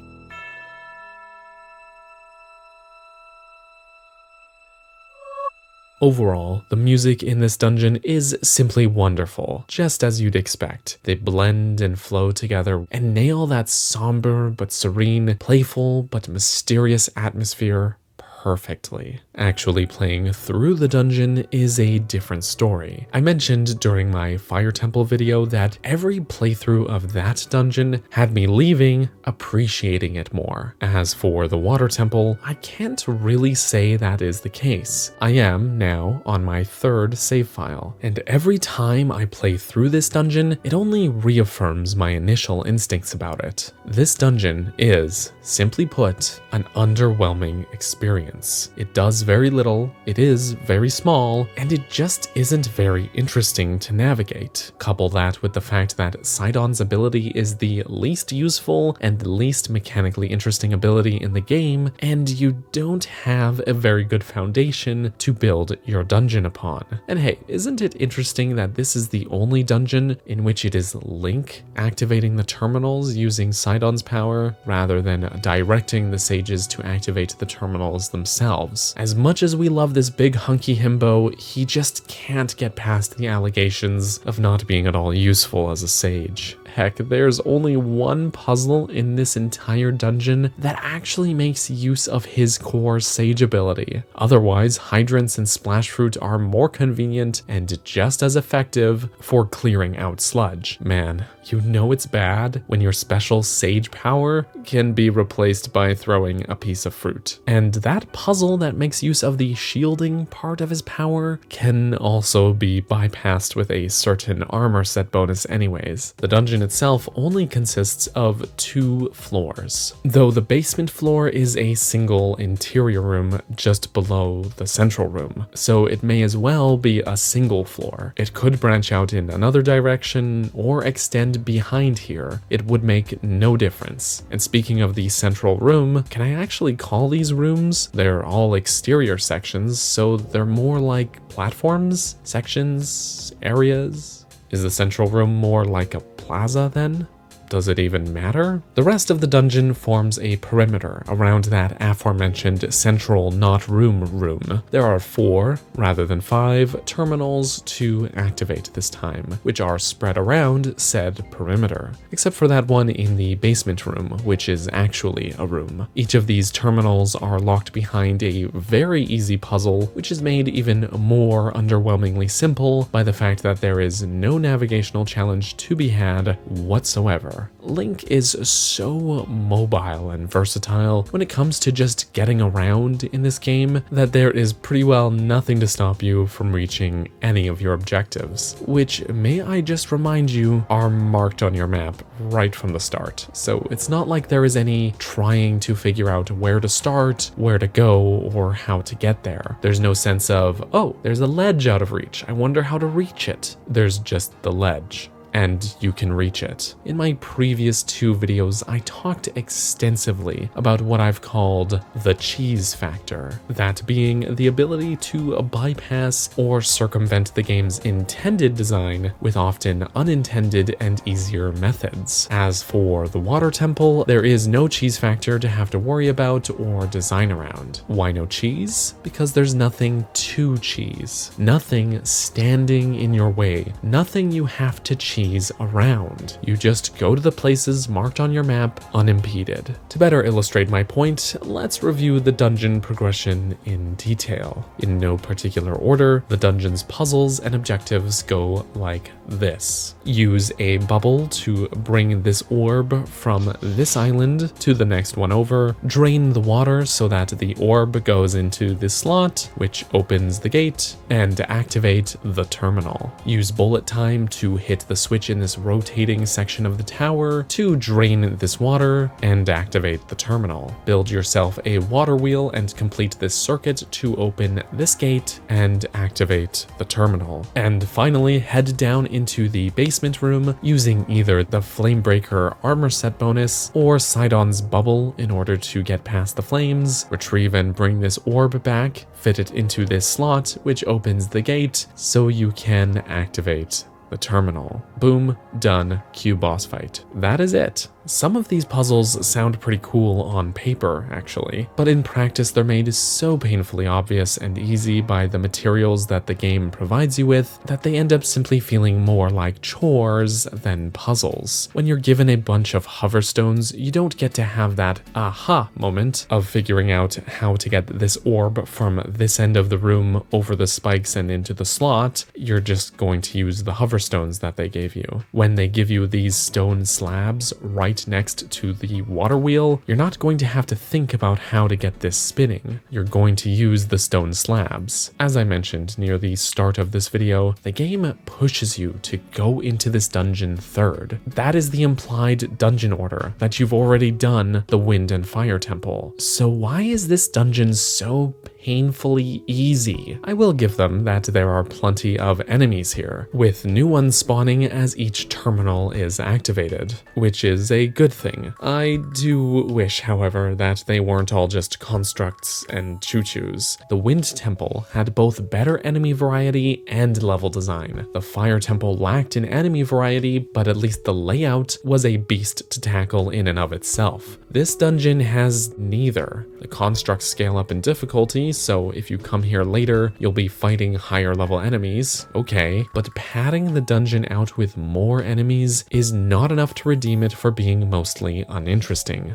Don't get me wrong, we should absolutely have this many enemies here. It's just that those enemies are basically the only form of substance that the dungeon has to offer. I want more from the puzzles and navigation. Actually, now that I'm writing this, I am realizing that the layout here bears something of a resemblance, in broad strokes, to the final trial, the DLC dungeon from Breath of the Wild, with its large central area, 4 terminals to activate in branching rooms, and enemies that spawn in the center of the dungeon after each terminal gets activated. Though despite having such segmented sections, at least that dungeon had some neat puzzles to work through, including some that we had to do to even open up those side areas. There were obstacles to overcome and have that aha moment that I love so much. That isn't the case here in the Water Temple. Riding up in this bubble is not a puzzle. Jumping over here is not a puzzle. There's never a sense of wondering where you should go or having to figure out how to get there. That is what makes this dungeon so much of a disappointment. With all of that said, once all 4 terminals are activated, and by extension all 4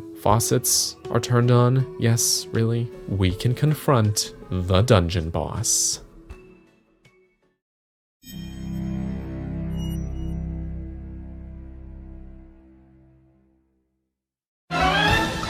Pouring the water will reveal the dungeon boss, the source of the sludge polluting Zora's domain. This is Muktorok.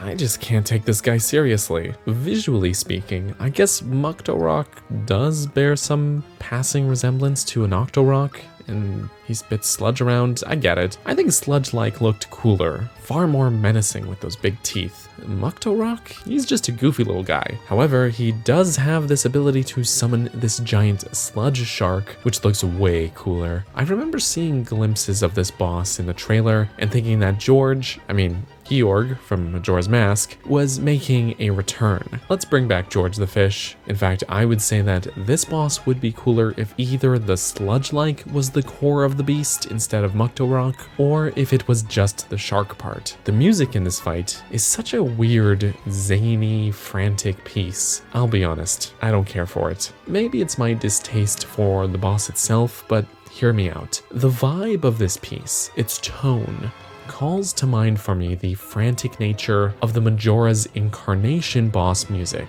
from Majora's Mask. Just listen to them side by side.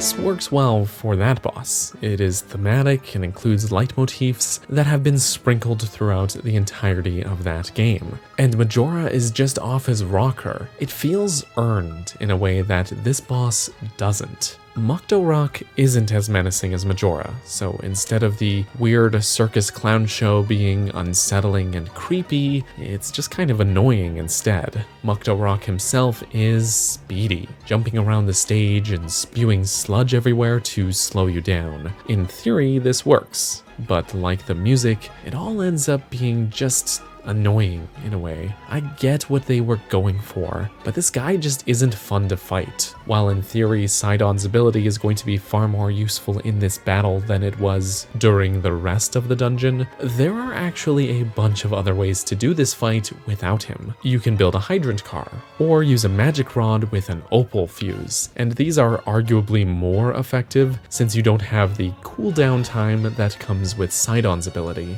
or you can use Splash Fruit. So yeah, Mukto Rock gets a big thumbs down from me. As much as I like to look at design and mechanics, at the end of it all, I always have to ask myself, is it fun? And to be honest, no, not this time. I don't find this boss fight to be fun at all. It all ends up being more of a nuisance than anything else in the end. Once he's defeated, we'll get our heart container. As usual, Sidon gets his secret stone, and you'll never guess what sort of exposition comes next.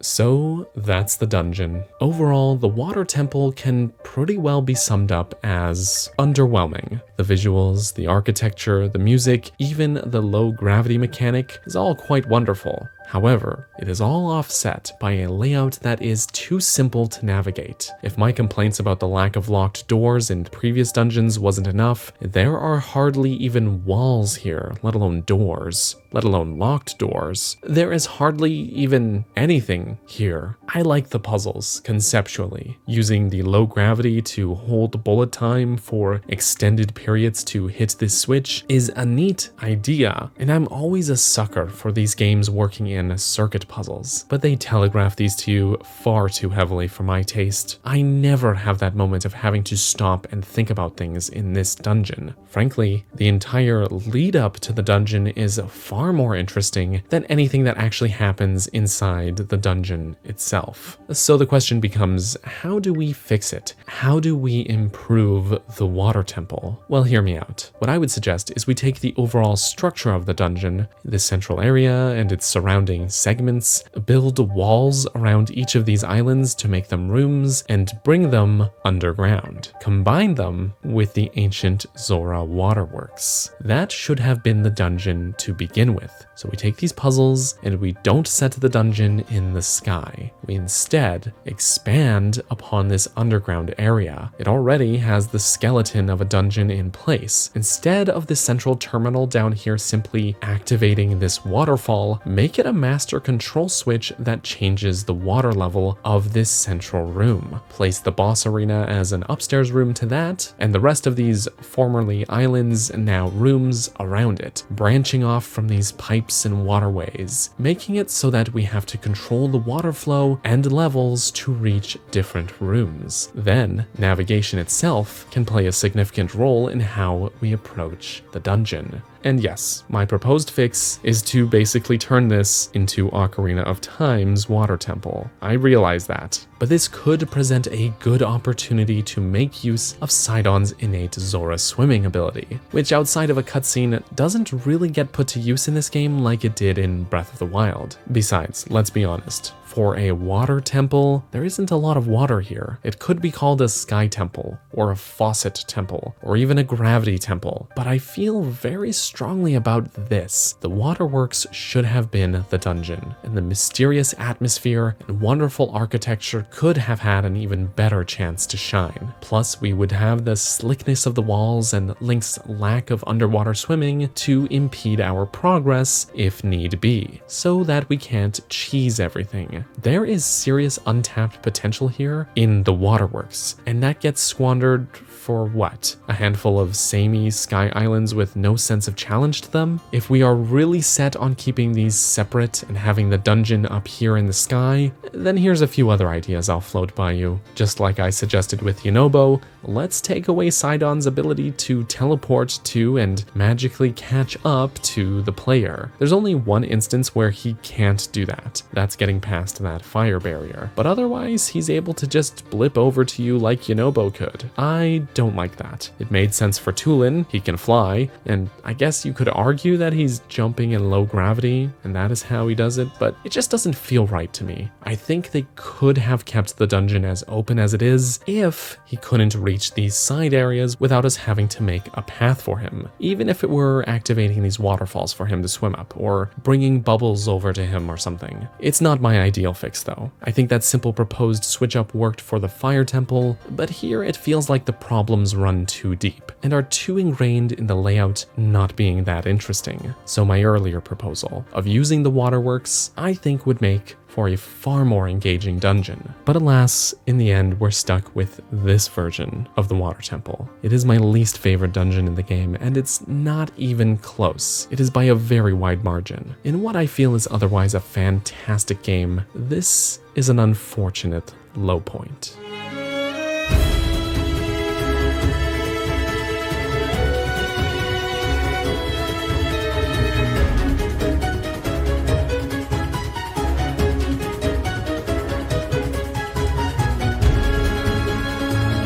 So as usual, let's talk about dungeon order. I have gone over this with each of Tears of the Kingdom's dungeons so far, so I apologize for the redundancies here if you've been keeping up with the series. I'll try to keep it brief. That said, while the game is open and allows for these dungeons to be completed in any order, there is still an implied dungeon order that the game works to funnel you through. And of course, I ran a poll, just like I have with the previous 3 videos, this time asking people which dungeon they had done fourth. At the time of writing this script, the poll has 908 votes split between 5 options, with the Lightning Temple pulling in a strong 59%. So long story short, the majority of players, at least according to this small sample, waited to do the Lightning Temple fourth. And it makes complete sense why. This order is conveyed to us via NPC dialogue, such as where and when Pura will encourage us to go to, visibility of the 4 regional phenomena, and its placement on the map. Those who played Breath of the Wild will probably remember Vana Boris being the most difficult of that game's own 4 main dungeons, with the punishing Thunderblight Ganon as its boss fight. So it isn't a stretch to say that an aspect of that may have gotten internalized for us returning players. But even without that prior knowledge, I stand by this order. Lookout Landing acts as a base of operations in this game, and the Gerudo Desert is geographically the farthest from here, and according to Pura, the most dangerous to get to in terms of monsters. The terrain is also the most difficult to manage. The climate of the desert relies on needing both hot and cold protection, rather than one or the other. And of course, there is the very simple fact that the game has already nudged us through the other 3 dungeons. Combine all of these factors and it's clear that the Lightning Temple is intended to be done fourth. Another noteworthy bit of confirmation on this game's dungeon order is also found here in Lookout Landing. As each regional crisis gets completed, a representative of that region is sent here as a correspondent. As this occurs, each race also brings a banner with them, a symbol of their alliance. And no matter what order you do these dungeons in, these banners are placed in this same sequence: Rito,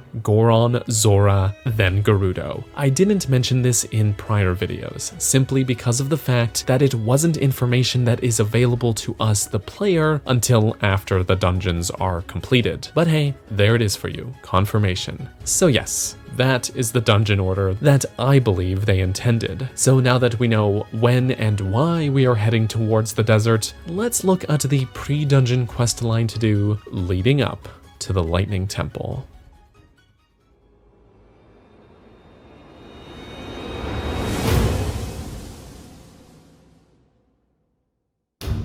The The usually calm Gerudo Desert lies beneath a sand shroud. Traffic between the Kara Bazaar and Gerudo Town is halted, with those in the bazaar unaware of the state the town finds itself in. Concealed within the desert sandstorm, monsters roam about freely, most notably the imposing Gibdo. Groups of these horrors spawning from newly formed hives. Gerudo Town itself sits in the center of the shroud and has been overrun. The typically bustling plaza is eerily quiet. Shops are barricaded, homes abandoned. Indeed, the town itself has fallen to the Gibdo.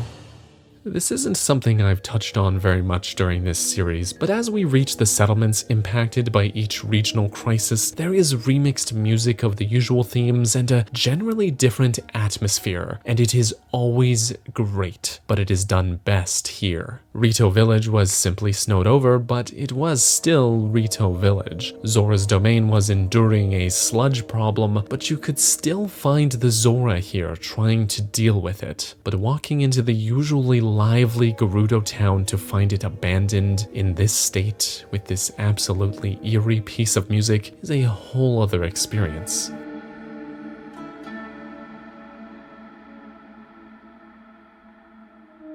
The only sign of life here is Bozai. Remember him? Get out of here, man.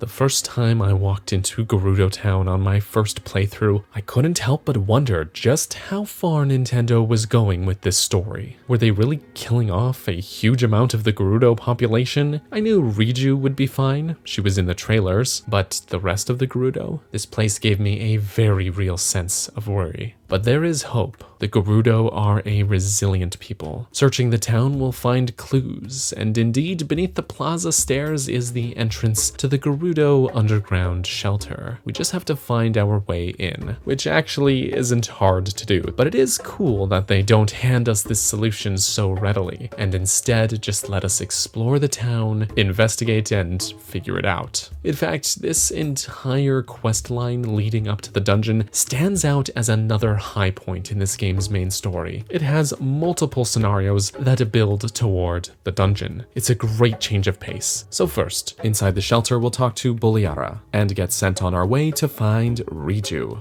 After finding Riju and learning how to use her lightning strike ability, we receive word that the Kara Bazaar is under attack. If you passed by it earlier, you may have seen the guards there investigating this structure. Well, we now learn that these are Gibdo hives, which yes, will infinitely spawn Gibdo. So we have to defend the bazaar from being overrun. Luckily, the Gibdo are vulnerable to electric attacks, such as Riju's lightning strike, as well as other elemental attacks, even Dazzle Fruit. So you should be able to manage no problem. This is already super fun on its own, but then it's taken a step further. As soon as we've repelled this attack and destroyed the hives, we learn that more hives have just appeared outside of Gerudo Town. Upon returning to town, we'll find the Gerudo militia here and ready to assist. Not only are we defending the town now, but we are able to make preparations. We can choose where barricades are set up and forces are deployed, including cannons. I didn't know you guys had these. This is just brilliant fun. My only nitpick would be that I'd rather there were simply more Gibdo during these attacks, because the whole scenario can go by pretty quickly. Even still though, fighting side by side with the Gerudo forces to repel the Gibdo swarm is just so different from any of the other dungeon lead-ups in this game. I think it speaks volumes that my only complaint with this questline is that I want more of it, because what is here is so fun.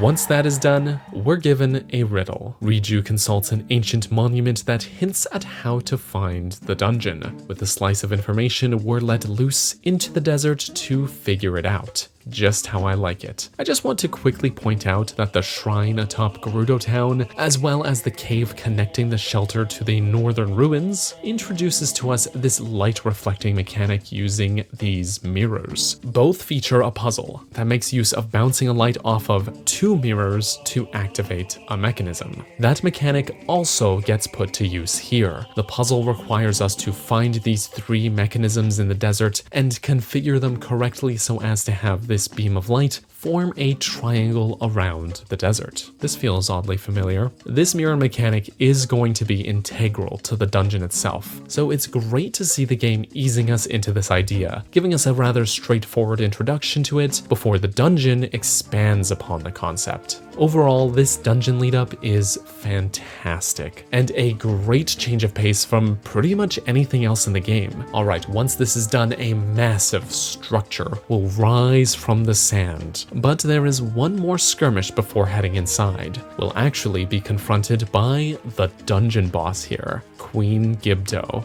It's not often in Zelda games that we'll see a dungeon boss outside of the boss room that we fight them in, so it's always a treat when we actually do. Being able to fight them a little bit here before the dungeon kicks off a sense of rivalry and makes me feel more invested when the actual end of dungeon boss fight occurs, so I'm into it. That was a lot, but with Queen Gibdo withdrawing from the battle, we can finally head into the dungeon.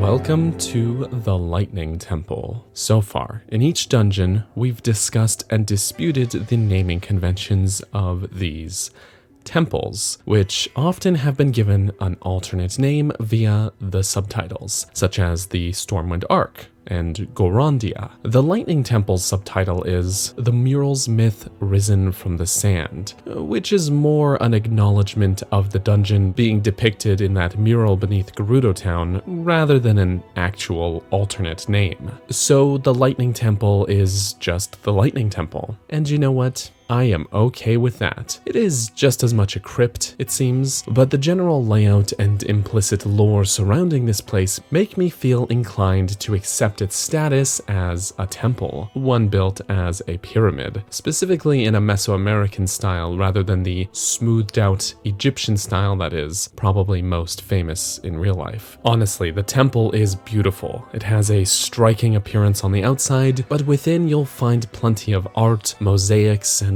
gold flourishes. Among the murals found within are depictions of camels, loads of them, a hint perhaps towards the sort of inspiration that the ancient Sheikah may have used to design the divine beast of this region. There aren't many depictions of camels in the entire series, so these murals feel like a way to tie those elements together in universe. But it's not all art and beauty. This place is dark. Literally, not just in the figurative sense, with sarcophaguses and statues depicting ancient Gerudo warriors found throughout the place. In the era of Hyrule's founding, this may have been some kind of ancestral tomb, a final resting place for many of the Gerudo people. In terms of atmosphere, the temple is mysterious and ancient in the best way. A lot of people online have been saying it gives Indiana Jones vibes, and while it may strike some as a cliche, I really think this is an apt descriptor. There's this palpable feeling of intrigue as you descend down dark, cramped corridors filled with traps, ruins buried in sand that haven't been touched by civilization in who knows how many thousands of years. It makes you feel like an archaeologist, just as much as a legendary swordsman. I love it. There's something about just walking down these pitch black corridors that is just magical. I mentioned this way back in my Vah Rudania video, but there's always something intriguing to me about darkness in these games. When areas are so dark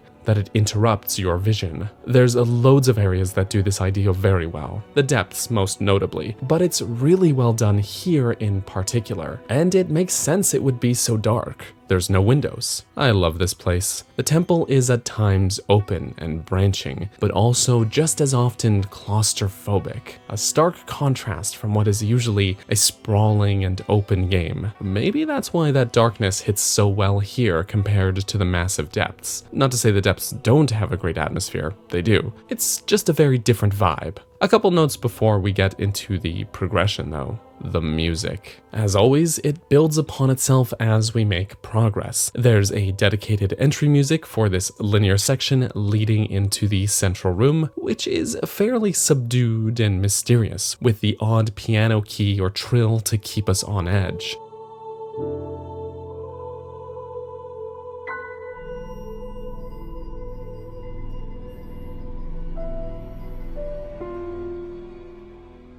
Once the central room is reached, phase 1 of the track kicks in. It's got all the usual trimmings of a desert level theme, but still slow and mysterious. Good stuff.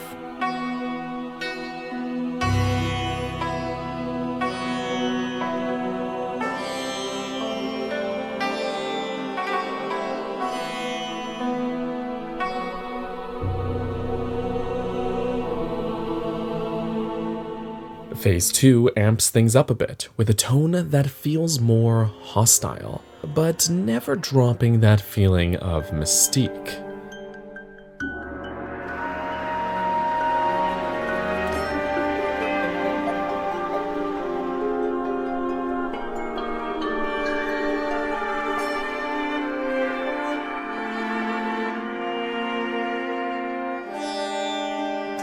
Phase 3, on the other hand, is almost like an entirely new song. Mostly the instrumentation is the same, but the tone is a big shift, being far less subdued than the prior phases.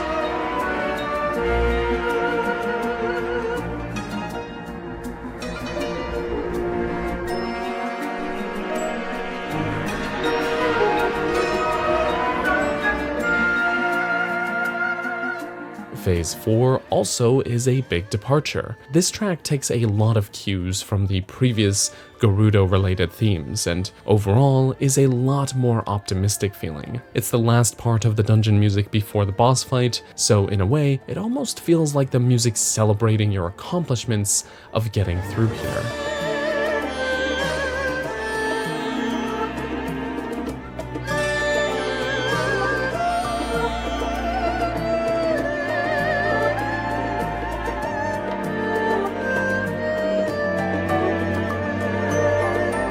So, as usual, the dungeon music is good stuff. It's ambient and mysterious when it needs to be, it amps up tension when you get deeper into the dungeon's depths, and then resolves in a satisfying way. I love it. Indeed, this is my favorite dungeon in the game, and as many would expect, it ends up being the closest that this game gets to giving us a traditional Zelda dungeon. Yes, it still follows the structure of having to activate a handful of terminals spread throughout the temple. But if you look at the way you progress through the dungeon, the overall structure here, it has all of the key points you'd look for in a traditional Zelda dungeon experience. A linear section, plenty of enemies, a large central room that the dungeon branches off from, and core mechanics that are used for puzzles and navigation. In particular, those aforementioned mirror reflecting mechanics, which are integral for both individual puzzles and a larger puzzle that intersects the entire core area of the dungeon. This is it. We asked for more traditional dungeons, well, we got one. And actually playing through this dungeon is a joy. The Lightning Temple can be pretty cleanly divided into two parts. This linear section of corridors starting from the foyer and leading up to the central room, and this branching area that expands out from and including the large central room. This is pretty typical Zelda dungeon stuff, and is exactly what the Water Temple lacked. I think if the dungeon had only one section or the other, then it would be pretty underwhelming as well. But the fact that they squeezed both into this structure made made it a package deal makes it feel complete. Even still, during this first area, while it is essentially a linear series of hallways, there's still plenty of little nooks and crannies to explore, alcoves with optional little goodies and secrets. Plus, just about every room is filled with enemies and puzzles. The enemy variety isn't enormous here, but you know what? I'm okay with that because of which enemies they decided to put in here, namely the Gibdos. This really is the only dungeon that has what is essentially its own region-specific enemy type that isn't just an elemental version of another enemy. And these guys are just so creepy and perfectly fitting for this place. Another important thing that gets introduced to us in this first section, but is just as important in the second, is how Riju can get around. If you already watched my videos on the wind, fire, and water temples, then you probably saw this talking point coming. For those who haven't, here's some context. In those videos, I talked about how the sages had this weird ability to just keep up with the player. It made sense for Tulin because he can fly, and it never felt like that broke progression in any way because of how the level was designed. But for Yunobo and Sidon, it made no sense that they could essentially teleport to wherever the player is, especially in the Fire Temple, when the dungeon was so clearly designed to make use of these minecarts as a navigational challenge, only to have that design idea completely undermined. The Lightning Temple, on the other hand, completely fixes this and does exactly what I asked for. Riju cannot teleport to the player. If there isn't a walkable path for her to take, she will simply stand back and wait for you to make one for her. During this first section, we're introduced to this fact by the various traps that we can maneuver around, and then disable so she can catch up. This makes absolute sense. Link is incredibly mobile in this game, and his abilities like recall can and should allow him to get through here. This concept gets put to even better use during the dungeon's second half. This latter portion of the dungeon all revolves around this large vertical chamber, which has a staircase leading up the bulk of it. The goal here is to activate 4 terminals to power up the elevator that leads to the boss room. The terminals are spread out in various side rooms that split off from different floors of this central room. However, that staircase does not extend all the way up. Riju does not have a paraglider to ride up this updraft, nor can she use Ascend. It has to make sense for her to reach these places, so the navigational challenge becomes a puzzle of how to first unlock these areas for yourself, and then for Riju so she can activate the terminals. This is exactly what I've been asking for. In my previous 2 videos about the fire and water temples, when I brought this point up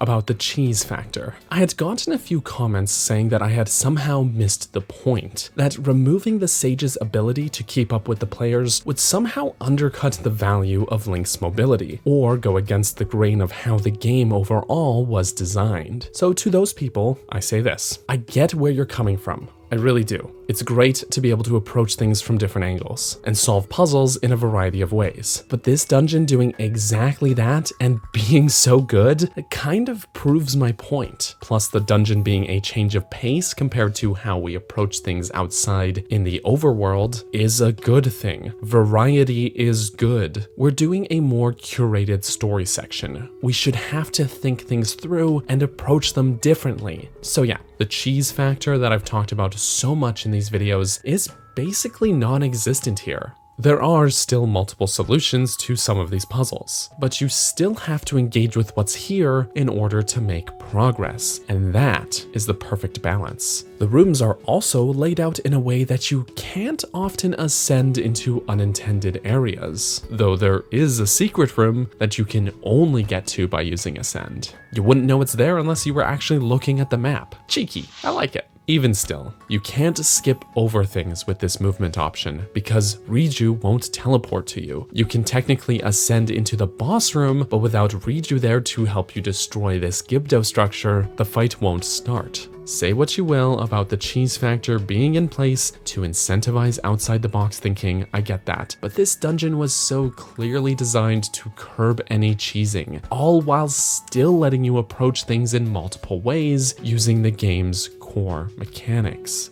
Speaking of those puzzles, I mentioned mirror puzzles earlier. There's a shrine at the top of Gerudo Town, the Valley of Silent Statues, and the Red Pillars puzzle, all before the dungeon. Multiple failsafes in place to ensure you've learned this mechanic of bouncing a beam of light between mirrors. This dungeon now puts it all to use. Although, just in case you needed a refresher, the room right before the central room has one final easy version of this before the rest of the dungeon takes the concept and runs with it. There are a couple of light sources, one on the top floor and one in this side room, which we need to redirect into the central room. There are a few permanently placed mirrors on tracks in the central room that can be repositioned, as well as a handful of mobile, disposable mirrors around the dungeon. And in order to unlock the various side corridors, we need to activate light sensors that are placed around this central room by bouncing these beams of light. This is awesome. Both aesthetically and mechanically, this feels in many ways like a blend between Ocarina of Time's Spirit Temple and Wind Waker's Earth Temple. In any case, I am always a sucker for these mirror puzzles whenever they show up in pretty well any Zelda game. This isn't quite on the scale of that massive Earth Temple puzzle, but that was really one final challenge to unlock a single door. This is a bit smaller in scale, but because it is the core puzzle used in the central room, it has greater utility, meaning you have to engage with it throughout more of the dungeon. It's great, brilliant stuff, really. And still, the dungeon finds time to incorporate smaller individual room puzzles in those side corridors that we have to unlock. In order to reach and activate each terminal, we'll have to complete some challenge, save for maybe the first one on the bottom floor. So, in no particular order, the terminals are activated like this. Find the hidden passageway into this small room adjacent to and visible from the elevator, and activate the terminal. Leave Riju behind and ride this updraft to the top floor, reposition the mirrors to bounce light around the central room, which unlocks this hidden hallway, battle the enemies in here, then use some Zonai devices to reflect light onto this sensor to open this gate, and activate the terminal. Reposition the mirrors again to unlock this corridor so that you can drop into this room and open this gate, which will now allow Riju to reach this room so you can activate the terminal. And finally, either use a disposable mirror or line up these rotating panels so that you can shine light in from this side room into the central room, which opens this final hidden passageway, disable the trap so Riju can get in here, stop this mechanism from spinning so you can reflect light onto this sensor to open this hatch, then reflect light again, provided you've stopped these spike traps from blocking the way, so you can activate one final sensor and open this gate and activate the terminal. And oh god, it is so refreshing to write this out because these puzzles actually have multiple steps. Feels good. Even still, in bullet points, they might still sound pretty simple, but I'd like you to keep in mind that 1. These terminal puzzles don't even kick in until halfway through the dungeon. 2. These rooms are full of enemies in addition to these multi-step puzzles. 3. These are bullet points, so it sounds simple because I'm going over it in the most bare bones way possible. And 4, I'm only writing out the various steps to the puzzle, not even taking into account time spent figuring this stuff out. So yeah, it's great. You know, after making some pretty negative videos recently, this has been refreshing. Like, truly cathartic to write out. It feels good to gush about loving something. With all of that said, once we've battled our way through these corridors and activated all 4 terminals, we can finally ride the elevator and confront the dungeon boss.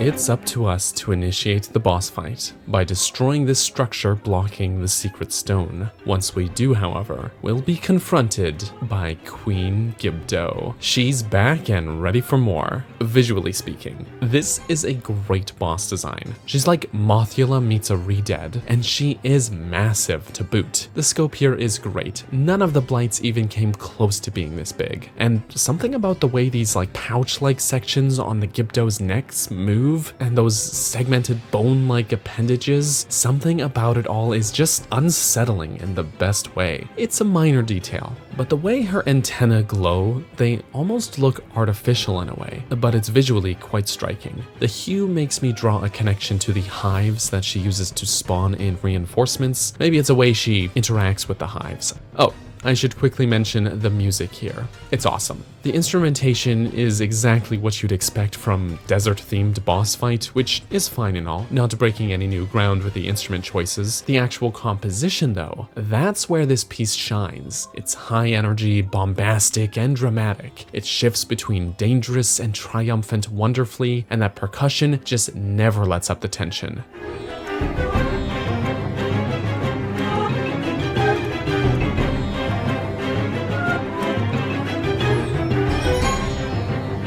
Fantastic. As for actually battling her, this is good stuff. This concept applies to the other Gibdo as well, but Queen Gibdo is only really vulnerable after being struck by an elemental attack. Otherwise, you'll only do a very small amount of damage, chipping away at her health. So, Riju's Lightning Strike or any other elemental attack at your disposal like Shock Fruit or Fire Fruit are going to be hugely useful in this fight. Queen Gibdo will fly around the arena, lobbing tornadoes, spitting acid at you, or just trying to physically overpower you, which she can do to great effect if you're not careful. Couple this with the fact that 4 hives are spread out across the arena, which will infinitely spawn reinforcements to try and overwhelm you during the fight's second phase, and you've got the hardest boss fight in this game yet. And I love that. You can, of course, destroy these hives, which will make things less hectic for you. Not just because it reduces the amount of enemies spawning in, but also because a light source will be revealed, which can be turned against your enemies. Even the queen is vulnerable to the light, if you can successfully reflect a beam at her, assuming you brought a mirror in with you. But of course, there is specific timing as to when those hives can be destroyed, and you're going to be swarmed and under enemy fire the rest of the time, so you've got to be on your toes all throughout the fight. Like the temple as a larger whole, this boss fight really does strike that perfect balance between a classic Zelda boss and new open-air Zelda boss fight. She has specific vulnerabilities like a classic boss, but you still have multiple ways to approach the fight, stun her, and open her up to attack, which is great. Once she's defeated, we'll of course get our heart container as usual. Riju will get her secret stone and awaken as a sage, and yeah, this is the 4th video now. You know the joke. If you couldn't tell, I love this dungeon. It's pretty telling that every complaint I had with the water temple is completely fixed within this dungeon. It does so much right. A palpable feeling of mystery and danger with lots of enemies and traps? Check.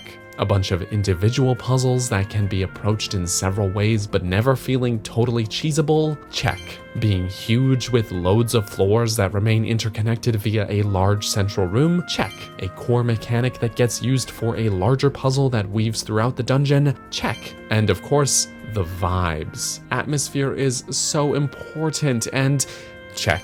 The first section is so tense, dark, and creepy. The dungeon has tons of secrets and optional goodies, while never watering down its core objectives or identity. It wonderfully teases us with areas that are visible but inaccessible, forcing you to explore and figure out how to approach it, and it always introduces to you these concepts at a smaller scale before expanding upon it, like that teased area idea I mentioned. First, at the bottom of the central room, you can see this terminal behind this mesh, but the hidden pathway there isn't too hard to actually find. Shortly after, we'll find a terminal locked in this fenced-off area, and only by exploring thoroughly and engaging with the dungeon's core mechanics will we find the way to drop in from above, so that we can open it from the inside and bring Riju in. It's clear we need to get in there, but it is up to you to figure out the how. The same introductory logic is applied to the mirror puzzles. This room has a simple one, then it is expanded upon in the central room, and before you know it, you're rearranging mirrors and opening up hatches and bouncing light all over the place like a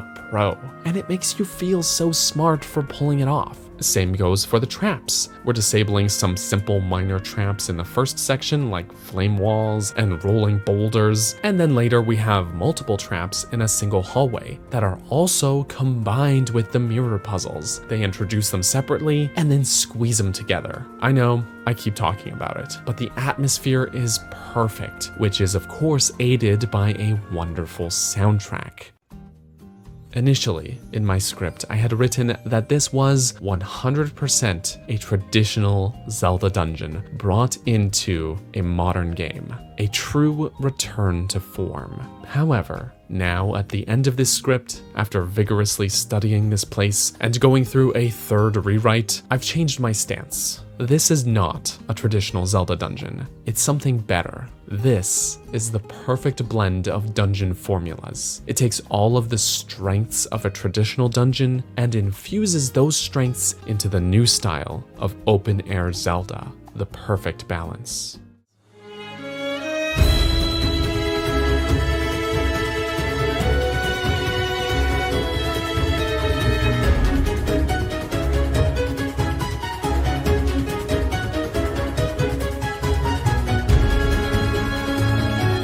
Initially, I was unsure how I was going to go about covering the rest of the game. The 4 main temples are pretty cut and dry as dungeons that I could make individual videos on, but from here on out, things start looking a little bit muddy. My plan was not to cover Hyrule Castle in its own video until recently. Instead, I intended to relegate it to the pre-dungeon section of the Construct Factory and Spirit Temple video. However, after playing through this section to gather footage, glossing over it like that just didn't feel right. Before anybody complains, the subject of what counts as a dungeon is one that I've talked a lot about in prior videos, and based on the previous rules I've set out for myself in the past, the castle does check off more boxes than those it doesn't. Besides, whether a dungeon is actually good or bad is not really a valid argument for if it even counts as a dungeon to begin with. It is a point I see a lot of people cite. They say that things they don't like don't count because they aren't good. I'm sorry, but that is silly, childish logic. I don't like the Ice Palace in A Link to the Past, but it is without a doubt a dungeon. Lots of people don't like Ocarina of Time's Water Temple, but is anybody really going to take the stance that it isn't a dungeon? So maybe you didn't like the dungeons in this game. That's fine, you don't have to. They're still dungeons though. Fight me. Anyways, this place has a dedicated dungeon map, objectives, a boss fight that rewards us with a heart container. It is a dungeon, but we'll circle back to whether it is actually good in a moment. At this point, I usually talk about dungeon order. Well, there is really no debate on things or polls needed this time around. While the castle can be entered and explored before this point, I certainly have done it on all 3 of my playthroughs, the dungeon scenario cannot be completed before having done the 4 main dungeons and awakening the new sages first. Based on that, and the dialogue that happens before and after this dungeon, there's no question to me that this dungeon is meant to sit squarely in the 5th spot. After completing the 4 temples, it'll be suggested that we report back to Lookout Landing. Upon talking to Purah, a cutscene will trigger which spurs us over to investigate sightings of Princess Zelda. From here, it is up to you as far as how to get there. The castle isn't far, but it is suspended in the air, so it isn't simply a matter of walking up to it like in Breath of the Wild. Boliara will suggest launching from the Skyview Tower, which is a pretty feasible method provided you have the stamina, but that is far from the only means of transport in this game. So yeah, this is pretty light on pre-dungeon stuff. Really, all you've got to do once the quest is initiated is get there, and how you do it is up to you. So with all of that out of the way, let's head into the dungeon.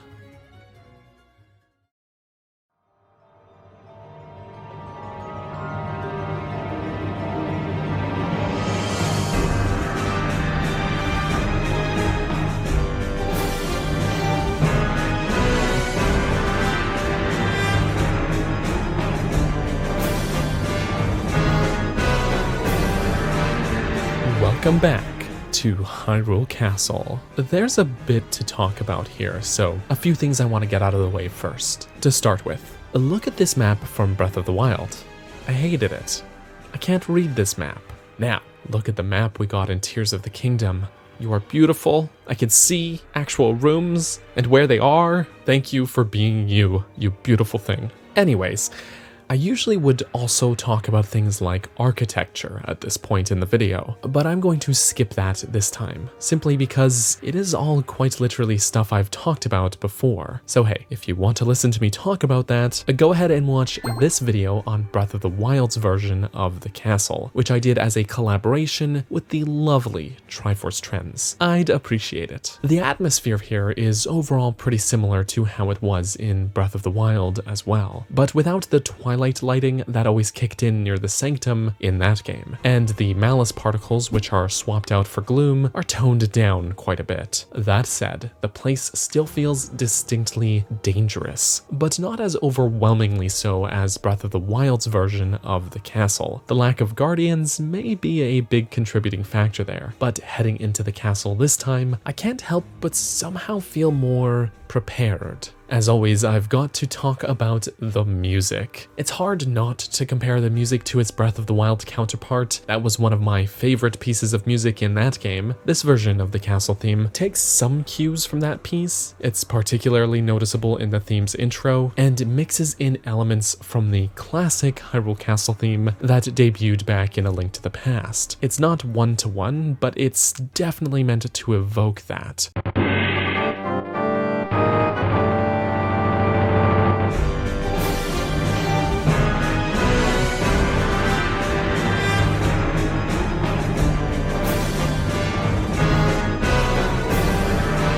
It's not quite as bombastic as the Breath of the Wild castle themes, but it also isn't the game's finale anymore, so that choice makes sense. There is a trade-off though. In Breath of the Wild, we actually had two versions of the castle theme, an interior theme and an exterior theme. This time, there are still two themes, but it is instead one for the castle grounds down below and one for the castle in the sky, meaning only one of these themes is used for the actual dungeon part of the castle. I'm okay with that. The piece is actually pretty nice for a castle infiltration theme. It hits all the right beats. I just can't help myself but compare it to its predecessor, which I think I liked a little bit more. But this is still a worthy piece of music for this game's soundtrack, and gets the job done more than well enough. For those who played Breath of the Wild, playing through this section should feel pretty familiar. The castle was that game's finale, and when I covered that dungeon in its own video, I said that it was a great template for open-air dungeons. A template that I hoped at the time that Tears of the Kingdom would model its own dungeons after. The castle was winding and twisting on the inside, with tons of rooms and corridors that interconnected, while also massive and sprawling outside. It had tons of enemies as well as optional goodies and secrets, and could be tackled in a variety of ways. The castle excelled not just because it allowed players to engage with exactly how much of its contents they wanted to, but also because those contents were excellent. Tears of the Kingdom's version of Hyrule Castle starts by slicing the entire building in half. Literally. The bottom section, including the lockup, docks, dining hall, all the way up to the first gatehouse, are still on the surface, and are not counted as part of the dungeon according to the in-game dungeon map.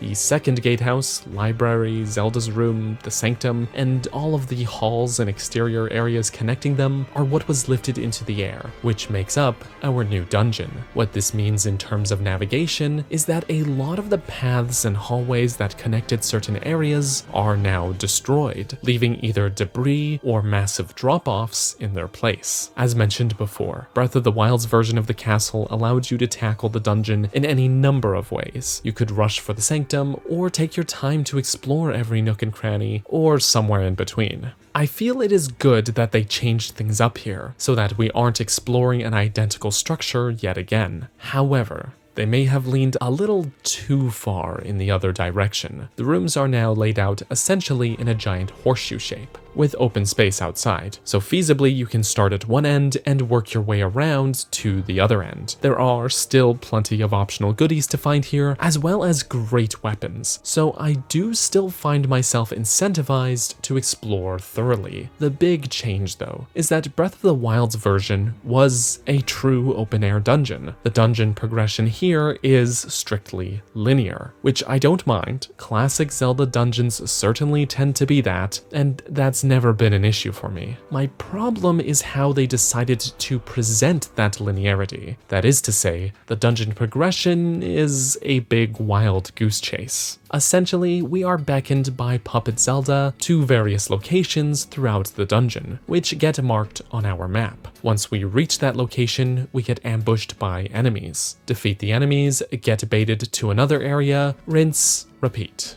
Overall, the locations of these objectives roughly take us in a counterclockwise spiral around the dungeon, and then into the sanctum for the final boss. And then that's it. To be more specific about it, the dungeon goes something like this. Enter the castle and then head to the first marker, which is at the second gatehouse, and fight the monster forces. Head to the second marker, which is in the library, and fight the monster forces. Head to the staircase nearby for the third marker, fight the monster forces. Then the fourth marker in Zelda's room, the fifth in this nearby room, the sixth in this hallway, and finally the boss fight at the sanctum. Narratively, it kinda works. It makes total sense we'd have to head up to the castle now and learn the truth about Puppet Zelda, so that's alright. It's just that I don't believe for a second that Link is falling for it, because I'm certainly not. So I guess my headcanon is that he's just going along with it to see what happens, not because he really believes that this is the real Zelda, but more to confront whoever the imposter is. At least that's what I'm doing, so I'll just say that that's what Link is doing as well. Even still though, being strung around like this from room to room just doesn't feel very creative in terms of level design. Believe me, having to go through rooms in a set order is exactly what most classic dungeons do. I get that. I've written basically an encyclopedia's worth of scripts on that subject, but those old school dungeons at least present more interesting reasons for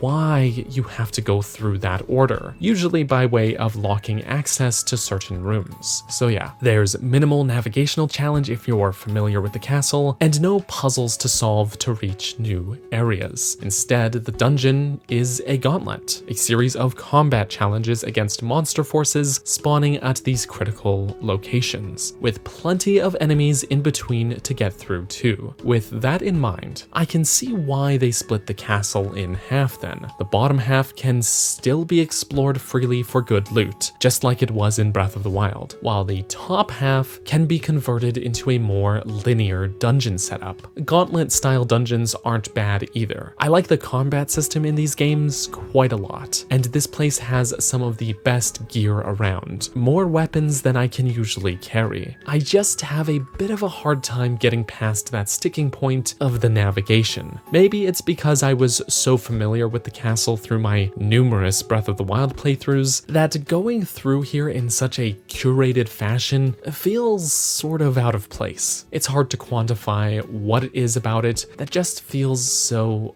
off. Alright, with all of that said, once we've finished battling these monster forces and reached the sanctum, we can confront the dungeon boss.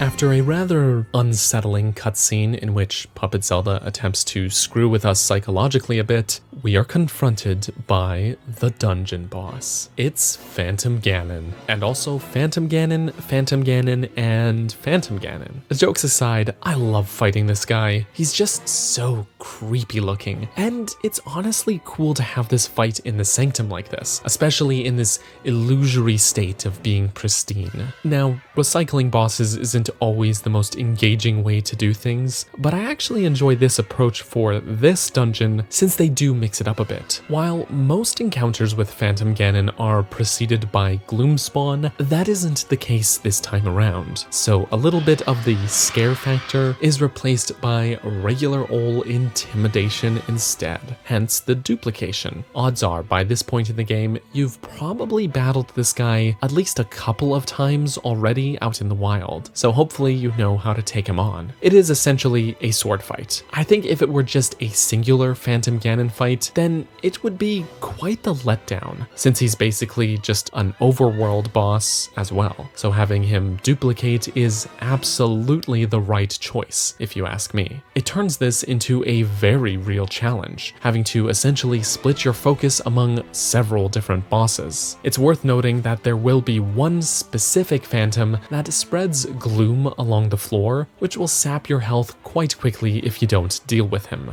in addition to needing to juggle the rest of them. If we wanted to make this boss fight even harder, it could have been pretty cool to let loose some Gloom Spawn into the room too, or even perhaps pulling an Uno reverse and having the Phantom Ganons we defeat turn into Gloom Spawn. Actually, on second thought, perhaps the fight would get too chaotic at that point, so scratch that. That said, I appreciate just how fun this fight is. Phantom Ganon is always a welcome return. The battle is very different from the other 4 bosses that we've fought so far, and is also far more challenging. Maybe it's because there's a slight hesitation in his attacks, but I always struggle to pull off a flurry rush or parry against this guy. Aside from that, I don't actually have too much more to say about this boss battle. I like it a lot, but it isn't exactly breaking any new ground that warrants further discussion. Once he's defeated, and he's defeated, and he's defeated, and he's defeated, we'll get our heart container, a nice nugget of exposition, and we're left off to either further explore the castle or head back to Lookout Landing at our leisure. So that's the dungeon. Overall, the Crisis at Hyrule Castle is a fun little excursion. While it doesn't quite hit the same climactic highs of Breath of the Wild's foray into the castle, it also isn't trying to. That's not the point of this dungeon. This is no longer the game's finale. It's a slightly smaller scale dungeon that is here to break up the pacing between the initial set of 4 main dungeons and the lengthy quest leading into the next one. If your expectations were for something similar to Breath of the Wild, then I can certainly see this experience feeling jarring in a way. But taking this experience on its own merits, it does succeed in what it set out to do. So this is not exactly my favorite dungeon. In fact, I would rank it closer to the bottom of the list of dungeons in this game. I mean, not lower than the rather uninteresting Water Temple, but it's also not quite as exciting for me as the Wind or Lightning Temple either. That said, I like to try to be constructive with my criticisms, rather than just bashing things senselessly. So it's at this point that I would ask myself, how could we improve it? What's the fix here? Well, here's a few ideas. In many previous dungeons, I have said that having deliberately placed locks and keys would go a long way to making the dungeons feel more interesting. This time, I'm not sure that that is the case. Maybe it would, but maybe not. We could have all of the map markers spawn in at once, rather than one at a time, so that instead of being strung from one location to the next sequentially like this, we could tackle them in whichever order we'd prefer. We could remove the markers altogether and rely on the player's exploration to find out where to go, and let players use all the skills and tools at their disposal still. At that point though, I'd also argue that reducing the number of critical locations by about half would help too. There's 7 of these key locations, counting the Sanctum, and some of them are in hallways that you might not think to look in, or are tricky to spot the entrances to. So maybe keeping those in more key memorable locations like the Gatehouse Library and Zelda's room would be for the best. Those feel more interesting than the random hallway encounters, if you ask me. I still like the enemy quantity, so for those removed hallway encounters, keep the baddies there. Or you could have all 7 key locations still, but only why are the player to hit up 4 of them, and still in any order, before being able to go to the sanctum for the boss fight? If we're removing the objective markers, that still feels fairly balanced. Otherwise, if that doesn't feel like enough, or we feel like we need that heavy-handed guidance, then yeah, we absolutely could rework some more of the structure to include some ascend puzzles and locked doors or whatnot. The castle has been ripped apart, so changing some of the geometry isn't off the table. In fact, they already do. I just think I'd have liked to see them take it a step further. I'd also love to have Link's abilities matter more here for progression, since the castle is pretty traversable by normal means. I get that the layout is a holdover from Breath of the Wild, back when flying machines and ascend didn't exist, but that doesn't mean we can't rework things for this game, right? We already split the castle in half. We could go a few steps further to make the terrain more treacherous, even if it were just removing some sections of floor to make the risk of falling out of the dungeon even more prevalent. Or perhaps even adding in some secret rooms that we never knew about in Breath of the Wild, but can now get into using Ascend. Think about the entrances to the Royal Hidden Passage down below in the castle grounds. These rooms existed in Breath of the Wild, but those entrances were hidden under statues that we couldn't interact with back then. So now, more context has been added to give new life to these areas. That's the sort of thing I would have liked to see more of here in the floating castle. So overall, I don't dislike this dungeon. It is quite enjoyable. There's a lot of fun to be had combing through these halls again and decimating these baddies, but it just feels like there is a lot of untapped potential here.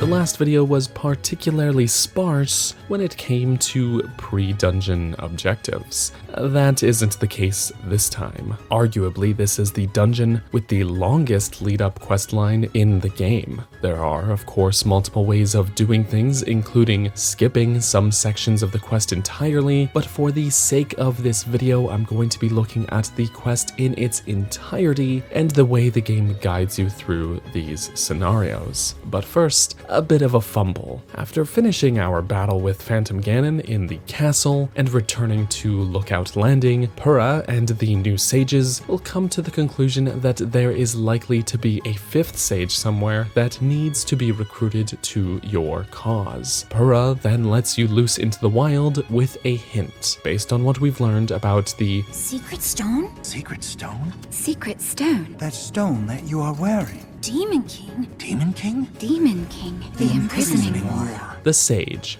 was, well, it was Minoru. Since Minoru is a Zonai, we're told we need to investigate old Zonai ruins. What Purah means by this is to check the huge giant ruins that are visible from here, the ring ruins at Kakariko. What I, on my eager first playthrough of the game, did instead was head right to the area on the map called the Zonai Ruins. And what did I find? Literally nothing. This was on me. I didn't read the cues correctly and rushed ahead, but in hindsight, the game does make effort to point you towards Kakariko. So yeah, I spent some time wandering aimlessly in Faron for a bit, then I went to check other notable ruins, including those Kakariko ring ruins. With Puppet Zelda discovered, we can now access these floating ruins, which were off limits before, chat with Toro and Paya and I guess Calip, and then head to the Zonai ruins. From here, we get to conduct this little investigation with Toro, checking all these newly opened sections of the ruins, exploring the old site and piecing together the charged armor set. It is worth mentioning that this area was in Breath of the Wild, but was really just used for a singular shrine quest in that game. That said, it gained something of a reputation over the years among the more hardcore Zelda community, particularly among theorists. The Zonai were at the time this enigmatic tribe that we had only the tiniest slivers of information about. So with that in mind, I am so glad that this area was put to use in the main story. It's fun to comb through here again, essentially in the reverse path of the one that most people likely took in Breath of the Wild, and there are some very cool lore implications here, as these now iconic ruins are revealed to have been quite literally built over top of actual ancient Zonai structures. It's cool stuff. Per the info Toro gives us, offering a charge up here activates some sort of lightning rod mechanism within the Draken statues, which clears up the storm around the Thunderhead Isle. So we're off to investigate there next. Eventually, at the end of the archipelago, we'll find Dragonhead Island, the music for which is just beautiful. It's the track you've been hearing in the background here. Within the island is a familiar door, a twin to the one found in the back room of the Temple of Time. Within this chamber, we'll find Mineru's mask. She'll speak to us and direct the player to follow this beam of light, which takes us down to Tobio's Hollow, and then into the dungeon. But before we head inside, a few things I want to note here. The Thunderhead Isles are great. We have a lengthy string of disconnected little sky islands that comprise a semi-linear curated experience. This is the same sort of very good level design that was found during the Rising Chain Islands leading up to the Wind Temple, or the Wellspring Islands leading up to the Water Temple. These sorts of scenarios are when the Sky Island concept really shines through best, though the atmosphere is far more somber here. There's lots of secrets to find, enemies to battle, and goodies to collect while we make our way from island to island. I'd also like to quickly highlight here how well the geometry of these islands lends itself to the use of Ascend. Ascend is such a game changer of an ability when it comes to traversal, and these islands are so often built with it in mind. Whether it be by placing these pillars under the higher islands or having little buildings that they work within, the ability just feels so crucial here in a very Zelda way. The same way that an item like the claw shots felt crucial to areas in prior games designed with that in mind. There's even a shrine in here that is only accessible using that ability. It's good stuff. Thematically, the Great Door at Dragonhead Island makes sense, but also from a game design standpoint, this is important, as the doors act pretty simply as a checkpoint to measure that you've at least progressed through enough of the game, and therefore collected enough hearts to take on the challenges ahead. Really, you just need 10, so the 3 you start with, the 1 you get on the Great Sky Islands, the 5 in the previous main dungeons, and then at least 1 more from either shrines or from the Bargainer, or whatever. They could all be from shrines if you're doing this before you've done the other dungeons. Really, where you get them from is less important than the fact that you have gotten them, since doing either shrines or the main dungeons all act as great ways to teach you the game's core systems, which all get put to use in this upcoming dungeon. So in essence, this door is like those little meter sticks at theme parks. You must be this tall to ride,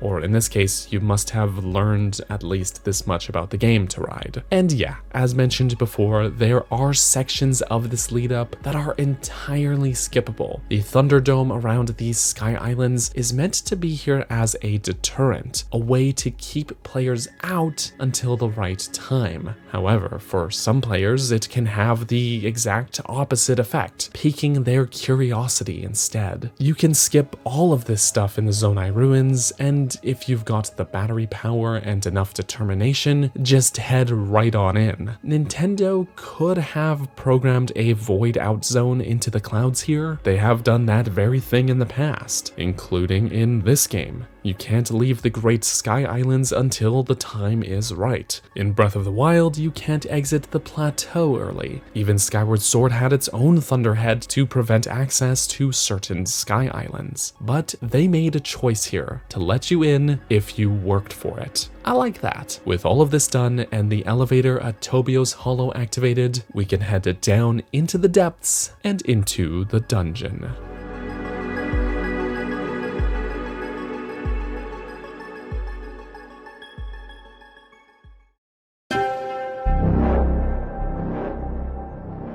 The depths.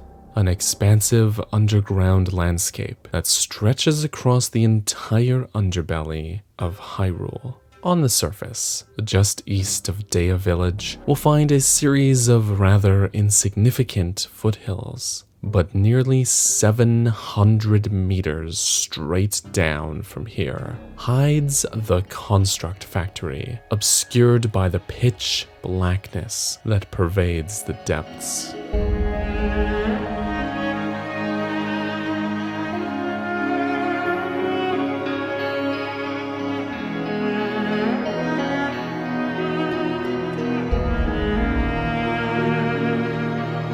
It is this collection of disconnected buildings that will fill the role of our 6th dungeon. The Construct Factory and Spirit Temple are pretty unlike anything else in the game as far as dungeon design goes, and when looking at it through a critical lens, there is a lot to pick apart. But when I set that lens down and simply play through this section of the game, I can't help but find myself enjoying my time down here. The dungeon is essentially a series of disconnected areas, with the Construct Factory itself acting as the hub area, or essentially a central room. The 4 depots then act as side areas that contain our objectives, and the Spirit Temple serves as the boss arena. I've heard a lot of people complain that this place was underwhelming in a lot of ways, and that they didn't like how this dungeon was so weirdly segmented. But this really never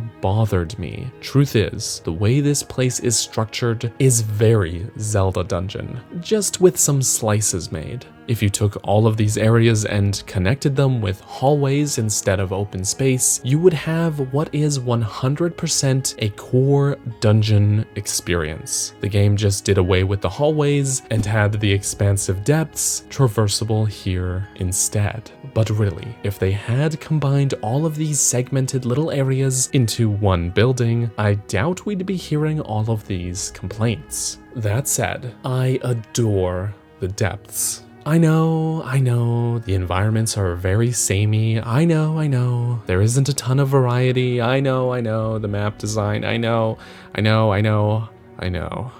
But there's just something about this place that I can't peel myself away from. The enveloping darkness, the bleak atmosphere, the strange, almost alien plant life, the real palpable sense of danger. It's all surreal and magical in a way that is just unlike anything else in the series. So, having the dungeons set down here with swaths of this area to explore is really something special. I love the atmosphere of this enormous area being so dark, with only the artificial lights of the factory and depots lighting the way. There are also 2 light routes nearby, which do help illuminate the area, but I think the atmosphere is just a little bit more interesting without that extra bit of visibility. Even still though, after activating those light routes, the insides of the depots still retain their ambience, and it's entirely up to you if you want to go lighting them up or not. So this is not a complaint, just me stating my preference. Speaking of atmosphere, I have to talk about the music here. First off, there's actually a dedicated piece of music for when Minoru asks you to begin constructing her body. It's this calm but inquisitive little piece that is really quite charming.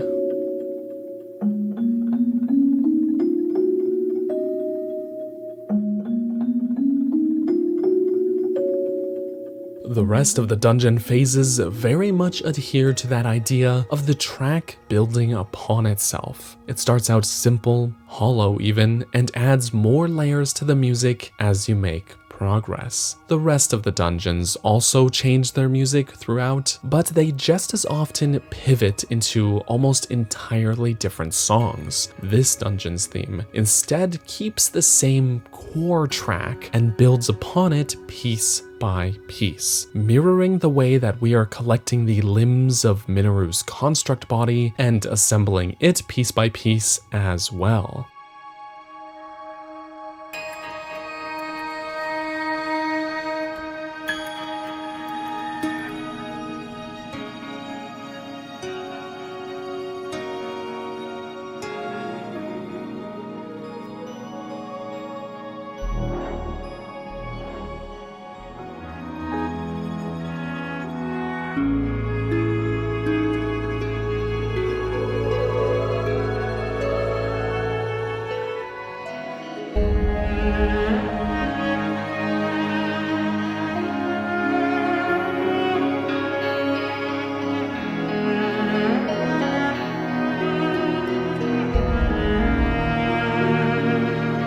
By the end, a track that began as hollow and ambient ends up being this deeply layered song, filled with a sense of longing and regret. The strings here convey such sadness. There are elements of the track that seem taken right from the usual Depths theme, which fits, while also incorporating instrumentation found in the Shrine theme. Between that and the way these bells, chimes, and strings tend to echo and reverberate, this dungeon's theme truly fits this setting of a long forgotten facility lost underground in the massive cavernous depths. I don't think I've had a single bad thing to say about any of the music in this game. The composers knocked it out of the park, really. But this one in particular is a favorite of mine. It is simply gorgeous.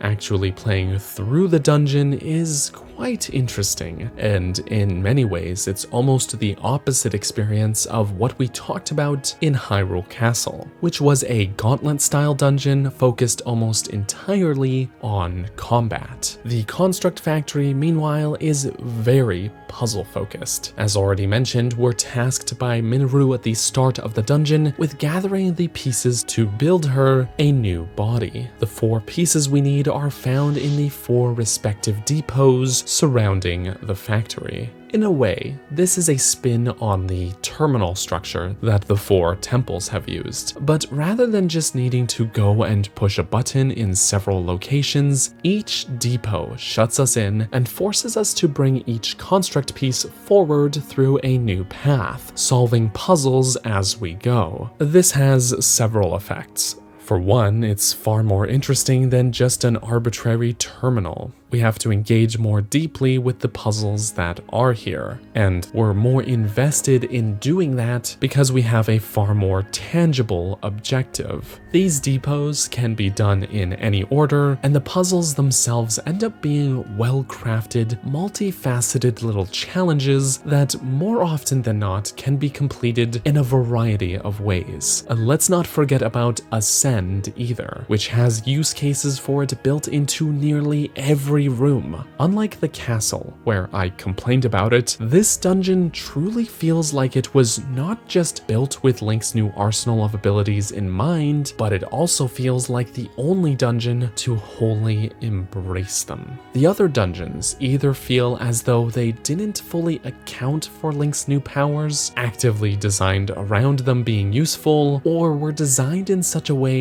that using them felt like breaking the game in a way. But here, they're vital to progression, and it is great. I've talked a lot about the cheese factor of this game in these videos, mostly because I'm examining things through the very narrow lens of the dungeons, but I'd like to mention that tying our progression to retrieving and bringing these physical objects like this pretty well negates that cheese factor. You can't rocket your way through or ascend out of rooms because you've got to take these items with you, and doing so is the puzzle. It also, in some ways, feels like there's a little flavor of each previous temple incorporated here. There's this room where we have to cross these lava pools like in the fire temple. This room has an electrified pillar representing the lightning temple. We've got fans and a whole challenge of using wings to fly the construct component to represent the wind temple. And this room has a pool of water that is almost entirely inconsequential to represent the way that water didn't matter at all in the water temple. Okay, I'm joking, there's a part where we can build a boat. Quips aside, having elements from each prior dungeon all worked into a final dungeon isn't new to Zelda. This has been done in Ocarina of Time, Wind Waker, Skyward Sword, more recently the final trial in Breath of the Wild, and well, there are many other examples. But this place does this all while retaining its own identity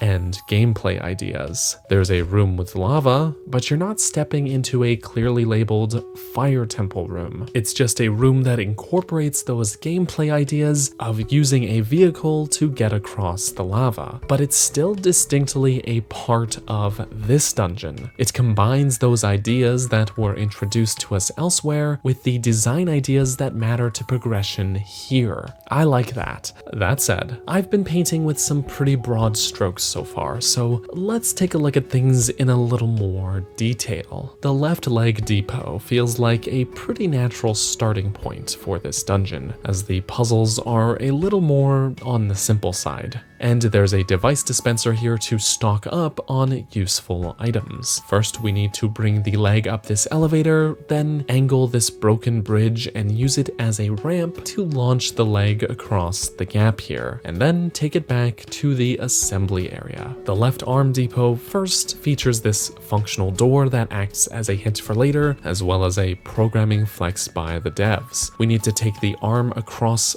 first this lava pool, then through this section with 2 lava falls. Then use this wheel to open the door the same way as was teased to us before, and ride your way down this stream of water back to the assembly area. The right arm depot has upside down wheels acting like a conveyor belt that we can use to bring the arm upstairs. Then we can repurpose some of these wheels to get the arm across this electrified bridge. Don't worry too much about getting yourself across it though, since there's a ladder on the other side. Then we can build another vehicle if you'd like and drive the piece back to the factory. You just may get interrupted by a boss bokoblin and his entourage along the way. The right leg depot is the trickiest one to get to, so it's usually the one I save for last. The entrance is elevated and the way up is broken, so it takes a bit of work to get to, but nothing unmanageable. The main puzzle here is getting the arm up to this ledge, which there is a track you can use, but because of the poles attached to it, it ends up being easier to make good use of recall and ultra hand instead. Maybe there is some cheese here after all. Then we can bring it upstairs, use some wings, and bring it back to the assembly stage. Each of the depots has an optional treasure chest to find as well. So while the puzzles are rather linear, there's still incentive to be thorough and poke around. Once we've assembled Minoru's construct, it's off towards the Spirit Temple. There's a bit of a walk over there which serves as a tutorial for how to use our newly acquired companion and mech. There's a slew of monsters to battle along the way, including a Hinox, as well as Gloom to walk over, showing us that we're protected from Gloom damage. There's rocks to break and a variety of devices provided to us that we can attach to the construct for different uses. This hike from the factory through the depths and to the Spirit Temple does a great job of teaching us here. Really, it's a great way of getting us used to these new mechanics rather than just throwing us into the boss fight before we've had a chance to familiarize ourselves. I just have a few grievances. This isn't necessarily a level design complaint so much as it is a complaint with the mechanics, but those things are intertwined, so it's still worth mentioning. But if I'm being honest, I don't really like using Minoru's construct all that much outside of the boss fight, which we'll come back to in a moment. In a good majority of circumstances, I just don't find riding on the construct to be very fun. I think this comes down to the slow movement speed coupled with the constant battery drain. It makes sense that using the devices that are attached to the construct would drain your energy cells, just like any other vehicle. But the mere act of walking takes such a quick toll on your battery, but for some reason only when you're riding it. She can walk around no issue the rest of the time. Is Link just really heavy? This issue was exacerbated by the fact that during this playthrough, I've been rushing through this game to get footage far more than I usually would, and thus have not upgraded my battery at all. That's on me, I get that. But still, this thing being so lumbering and cumbersome, I find ends up doing more harm than good in combat. Like when I'm surrounded by Horriblins here, this fight ends up being no problem for me independently, but while using Minoru's construct, I just end up feeling held back by the slow attack speed and lack of dodging capabilities. Not to mention that the construct is so big that even when I'm not riding it, I find she just keeps getting in the way. I tend to have all of the sages disabled for exactly this reason. So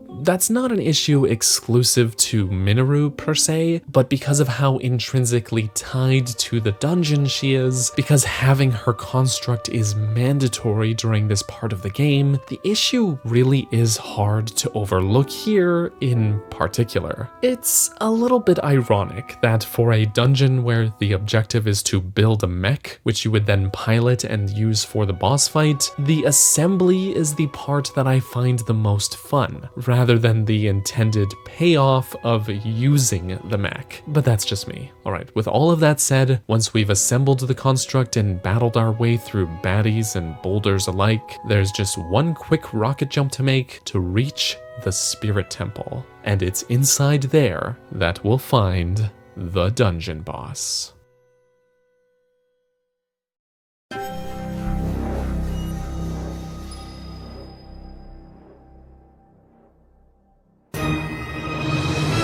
After a quick elevator ride, we'll find ourselves confronted by the seized construct. Visually speaking, this is a great boss design, a real nice foil to our own newly built ally. The body of the seized construct is actually one that Minoru herself built some time long ago, but it's not just being controlled by Ganondorf's evil energy. It's also corroded and worn down, with chunks of its chassis looking melted in much the same way as what we saw happen to our very own Master Sword. So even here, we have a bit of visual storytelling. There's a chance that before being seized, this construct put up a fight against its would-be captor, but ultimately lost and was taken over. Either way, the seized construct is a great counterpart to our own. And yeah, before I forget, the boss music here is pretty good. It's a perfectly serviceable boss fight theme, but it doesn't quite stand out to me in the same way that the other temple boss themes do. There's nothing wrong with the track per se, it totally does the job well. But compared to the likes of Queen Gibdo's theme or heck Colgera's theme, well, those tracks just set a very high bar, I guess. Again, not bad, just not as good as those other pieces of music. For all the grief I just gave using Minoru's construct, this may sound a bit contradictory. However, I find this boss fight to be very fun. Essentially, we're fighting an opponent with the same moves and combat capabilities as us, in what can and has been described as a rock'em sock'em robot fight, and it is a good time. The gist of the fight is that there is a perimeter of electrified barbed wire around the arena, and we want to knock our opponent back into it without suffering the same fate ourselves, almost like a sumo match. Along Along the way, there are some devices and tools that spawn around the room, which can greatly aid the battle. I'm particularly fond of using cannons here to keep some distance, but punching away with these spiked mace hands is pretty fun too. In many ways, this boss actually reminds me of the Koloktos battle from way back in Skyward Sword, which was my favorite boss in that game. In both cases, we have a multi-limbed automaton made from ancient technology that is corrupted by malice. In both cases, we must use our dungeon item, the whip and Minoru's construct respectively, to disarm our opponent and use what it drops against it. And most importantly, in both cases, the battle forgoes being mechanically complex or difficult in favor of being one that is just plain old fun. It's cathartic to just wail on this guy and beat him up in much the same way as it's fun to rip Koloktos apart limb from limb and then wail on him. I talk a lot about mechanics and design, and these things are all important, but the most important factor is the game being fun, and that is achieved here. It helps that, unlike other enemies that were originally designed to be fought by Link, the seized construct was absolutely designed with Minoru's inherent strengths and weaknesses in mind. Minoru's construct being slow and lumbering with delayed heavy swings for attacks isn't so much of an issue when your opponent is just as slow and lumbering. There is a second phase to the battle as well, in which the difficulty is heightened as the seized construct grows more limbs, but mechanically speaking, the battle plays out as more of the same, just with an added bit of challenge. Once we've knocked back and electrified him enough times, he'll, explode, as one does. The gloom will dissipate, we'll get our heart container as usual, and we can collect Minoru's secret stone. Then it's more exposition, and we're off.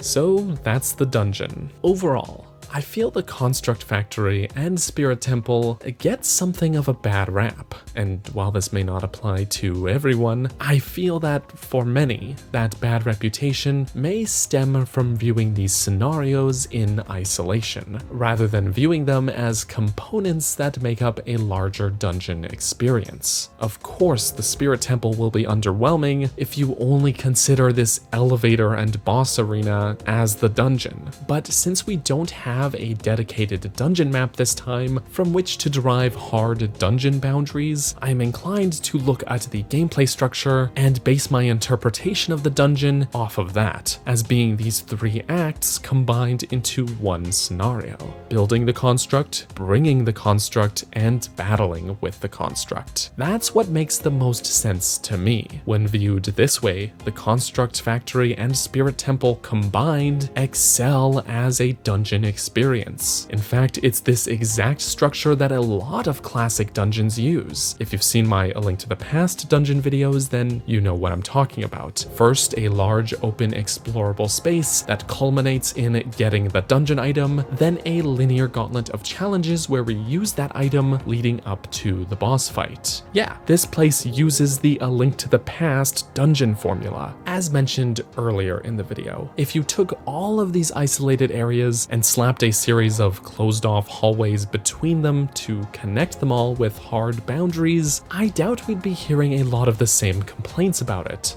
But the trade-off would be that it would undercut some of the other aspects that work so well here. It's fun to pilot these vehicles back to the factory from the various depots. The atmosphere being in the depths works so well here anyways, so frankly, I'm inclined to say that those added hallways wouldn't really be necessary. Would they add anything of value? If we weren't shut into the depots, I would say yes. But since we are, and we're forced to engage with these puzzles before heading into the larger open space, it ends up not being an issue for me. But of course, actually piloting Minoru's construct is something I don't find to be particularly enjoyable outside of that boss fight. And that is the biggest thing that holds this dungeon back from being excellent. That is partially on me for my lack of battery upgrades on this particular save file, but it is just as much on the game for making it a slow and clunky experience, and generally less enjoyable than it is to just be Link, who is himself incredibly nimble and mobile in this game. So overall, this dungeon lands somewhere above average for me. The Lightning Temple is still my favorite, of course, but the Construct Factory and Spirit Temple still nails so many things with its excellent atmosphere and puzzles. But there's one more thing to talk about before we wrap up this video.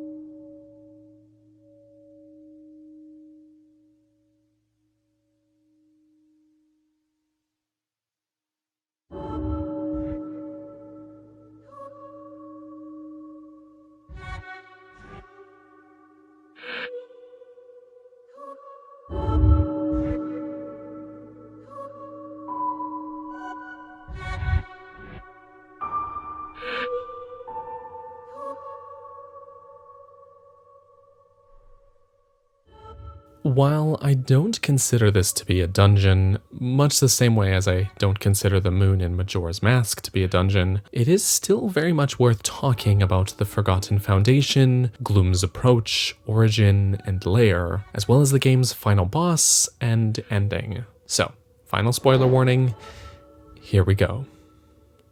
This final section of the game is awesome. Level design-wise, there isn't too much to discuss. There are no branching paths, no puzzles to complete, none of that. This is a straight, linear shot of halls and rooms leading towards the boss. However, that does not make it any less incredible of an experience. First of all, the atmosphere. We're once again descending into the depths, but rather than the almost tranquil and calm atmosphere found at the Construct Factory, this is the depths at its most dangerous. There is gloom everywhere. It is dark, and all of the game's toughest enemies are ready and waiting for you. As you descend down this chasm and down into the Forgotten Foundation below the castle, things start feeling more and more claustrophobic, more bleak, desperate, and dangerous. Not even the power of the sages can reach you down here. The music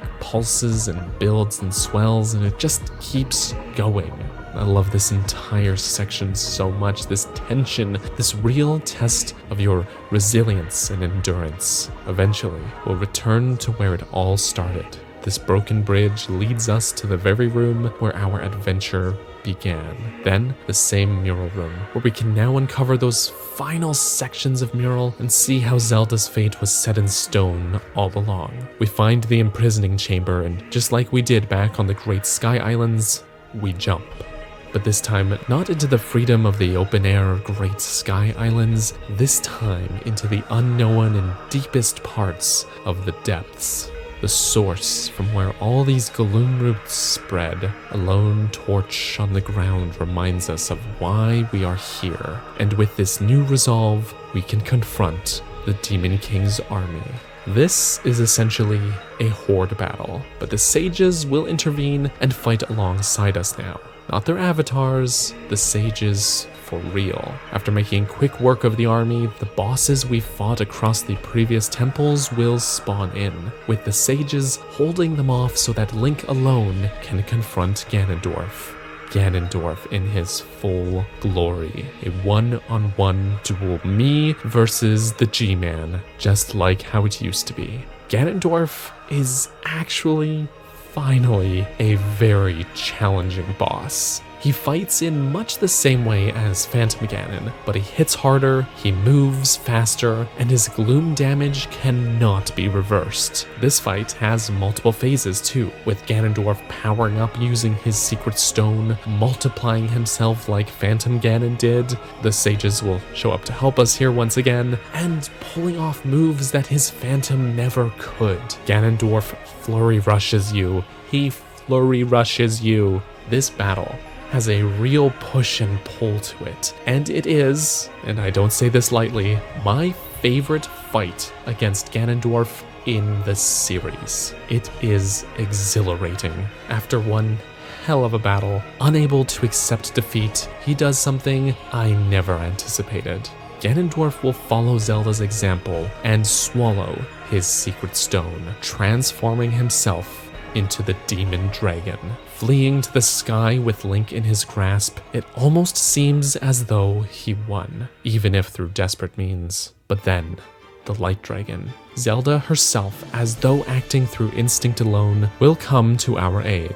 Together, we will be able to triumph. With Zelda lifting us to a great vantage point, we can skydive down to the demon dragon and strike at his weak points. This portion of the battle is not difficult, but I stand by this choice. This is everything that the Dark Beast Ganon fight from Breath of the Wild should have been. After a genuine, challenging battle, we earned this final phase, which is all about catharsis, tension, and now release. Spectacle. This is perfect. With the newly revitalized Master Sword imbued with sacred power, we can strike at and shatter that stolen secret stone and end the Demon King. But there is one more thing to do. By force of what is admittedly Deus Ex Machina, Zelda is restored to her former self. And we finally, after hours of adventuring, battling hordes of monsters, solving devious puzzles and avoiding traps, after everything, we can do what we failed to do at the start of the game. Catch Zelda.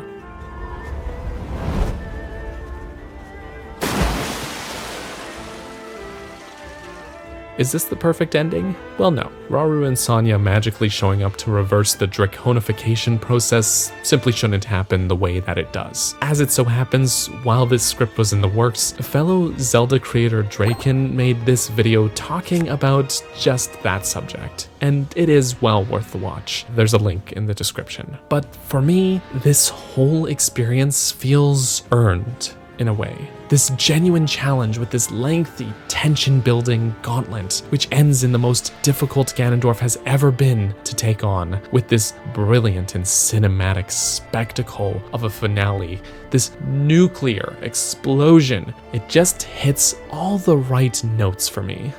Tension and release.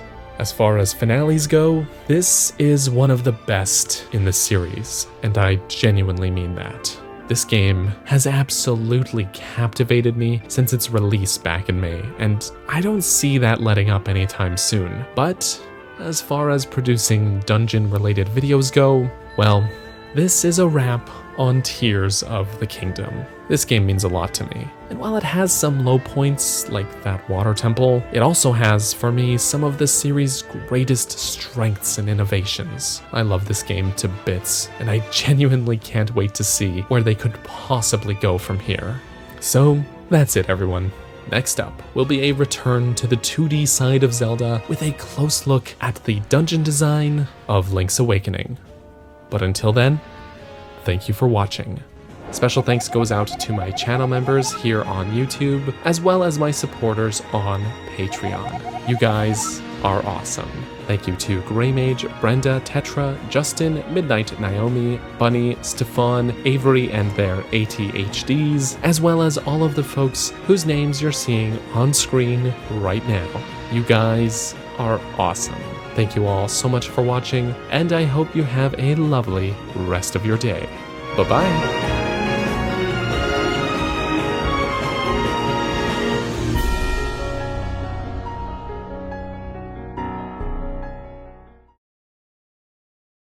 Hey, since you made it to the very end of the video, here's a bonus tidbit for you. Initially in my script, I had written that the Ancient Zora Waterworks theme was a reinterpretation of Mipha's theme. And then I was editing and I was like, it's totally not. So I went and listened to a lot of Zelda music and asked around a bit online, and strangely enough, it isn't a theme from Breath of the Wild at all. It's the Faron Woods theme from Skyward Sword, of all things.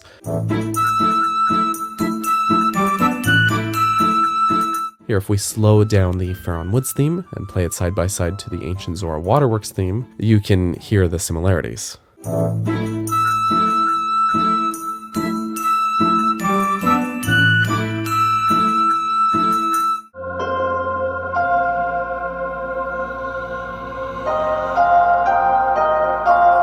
And it shines through even more if you listen to the flooded Faron Woods theme next to the Zora Waterworks theme.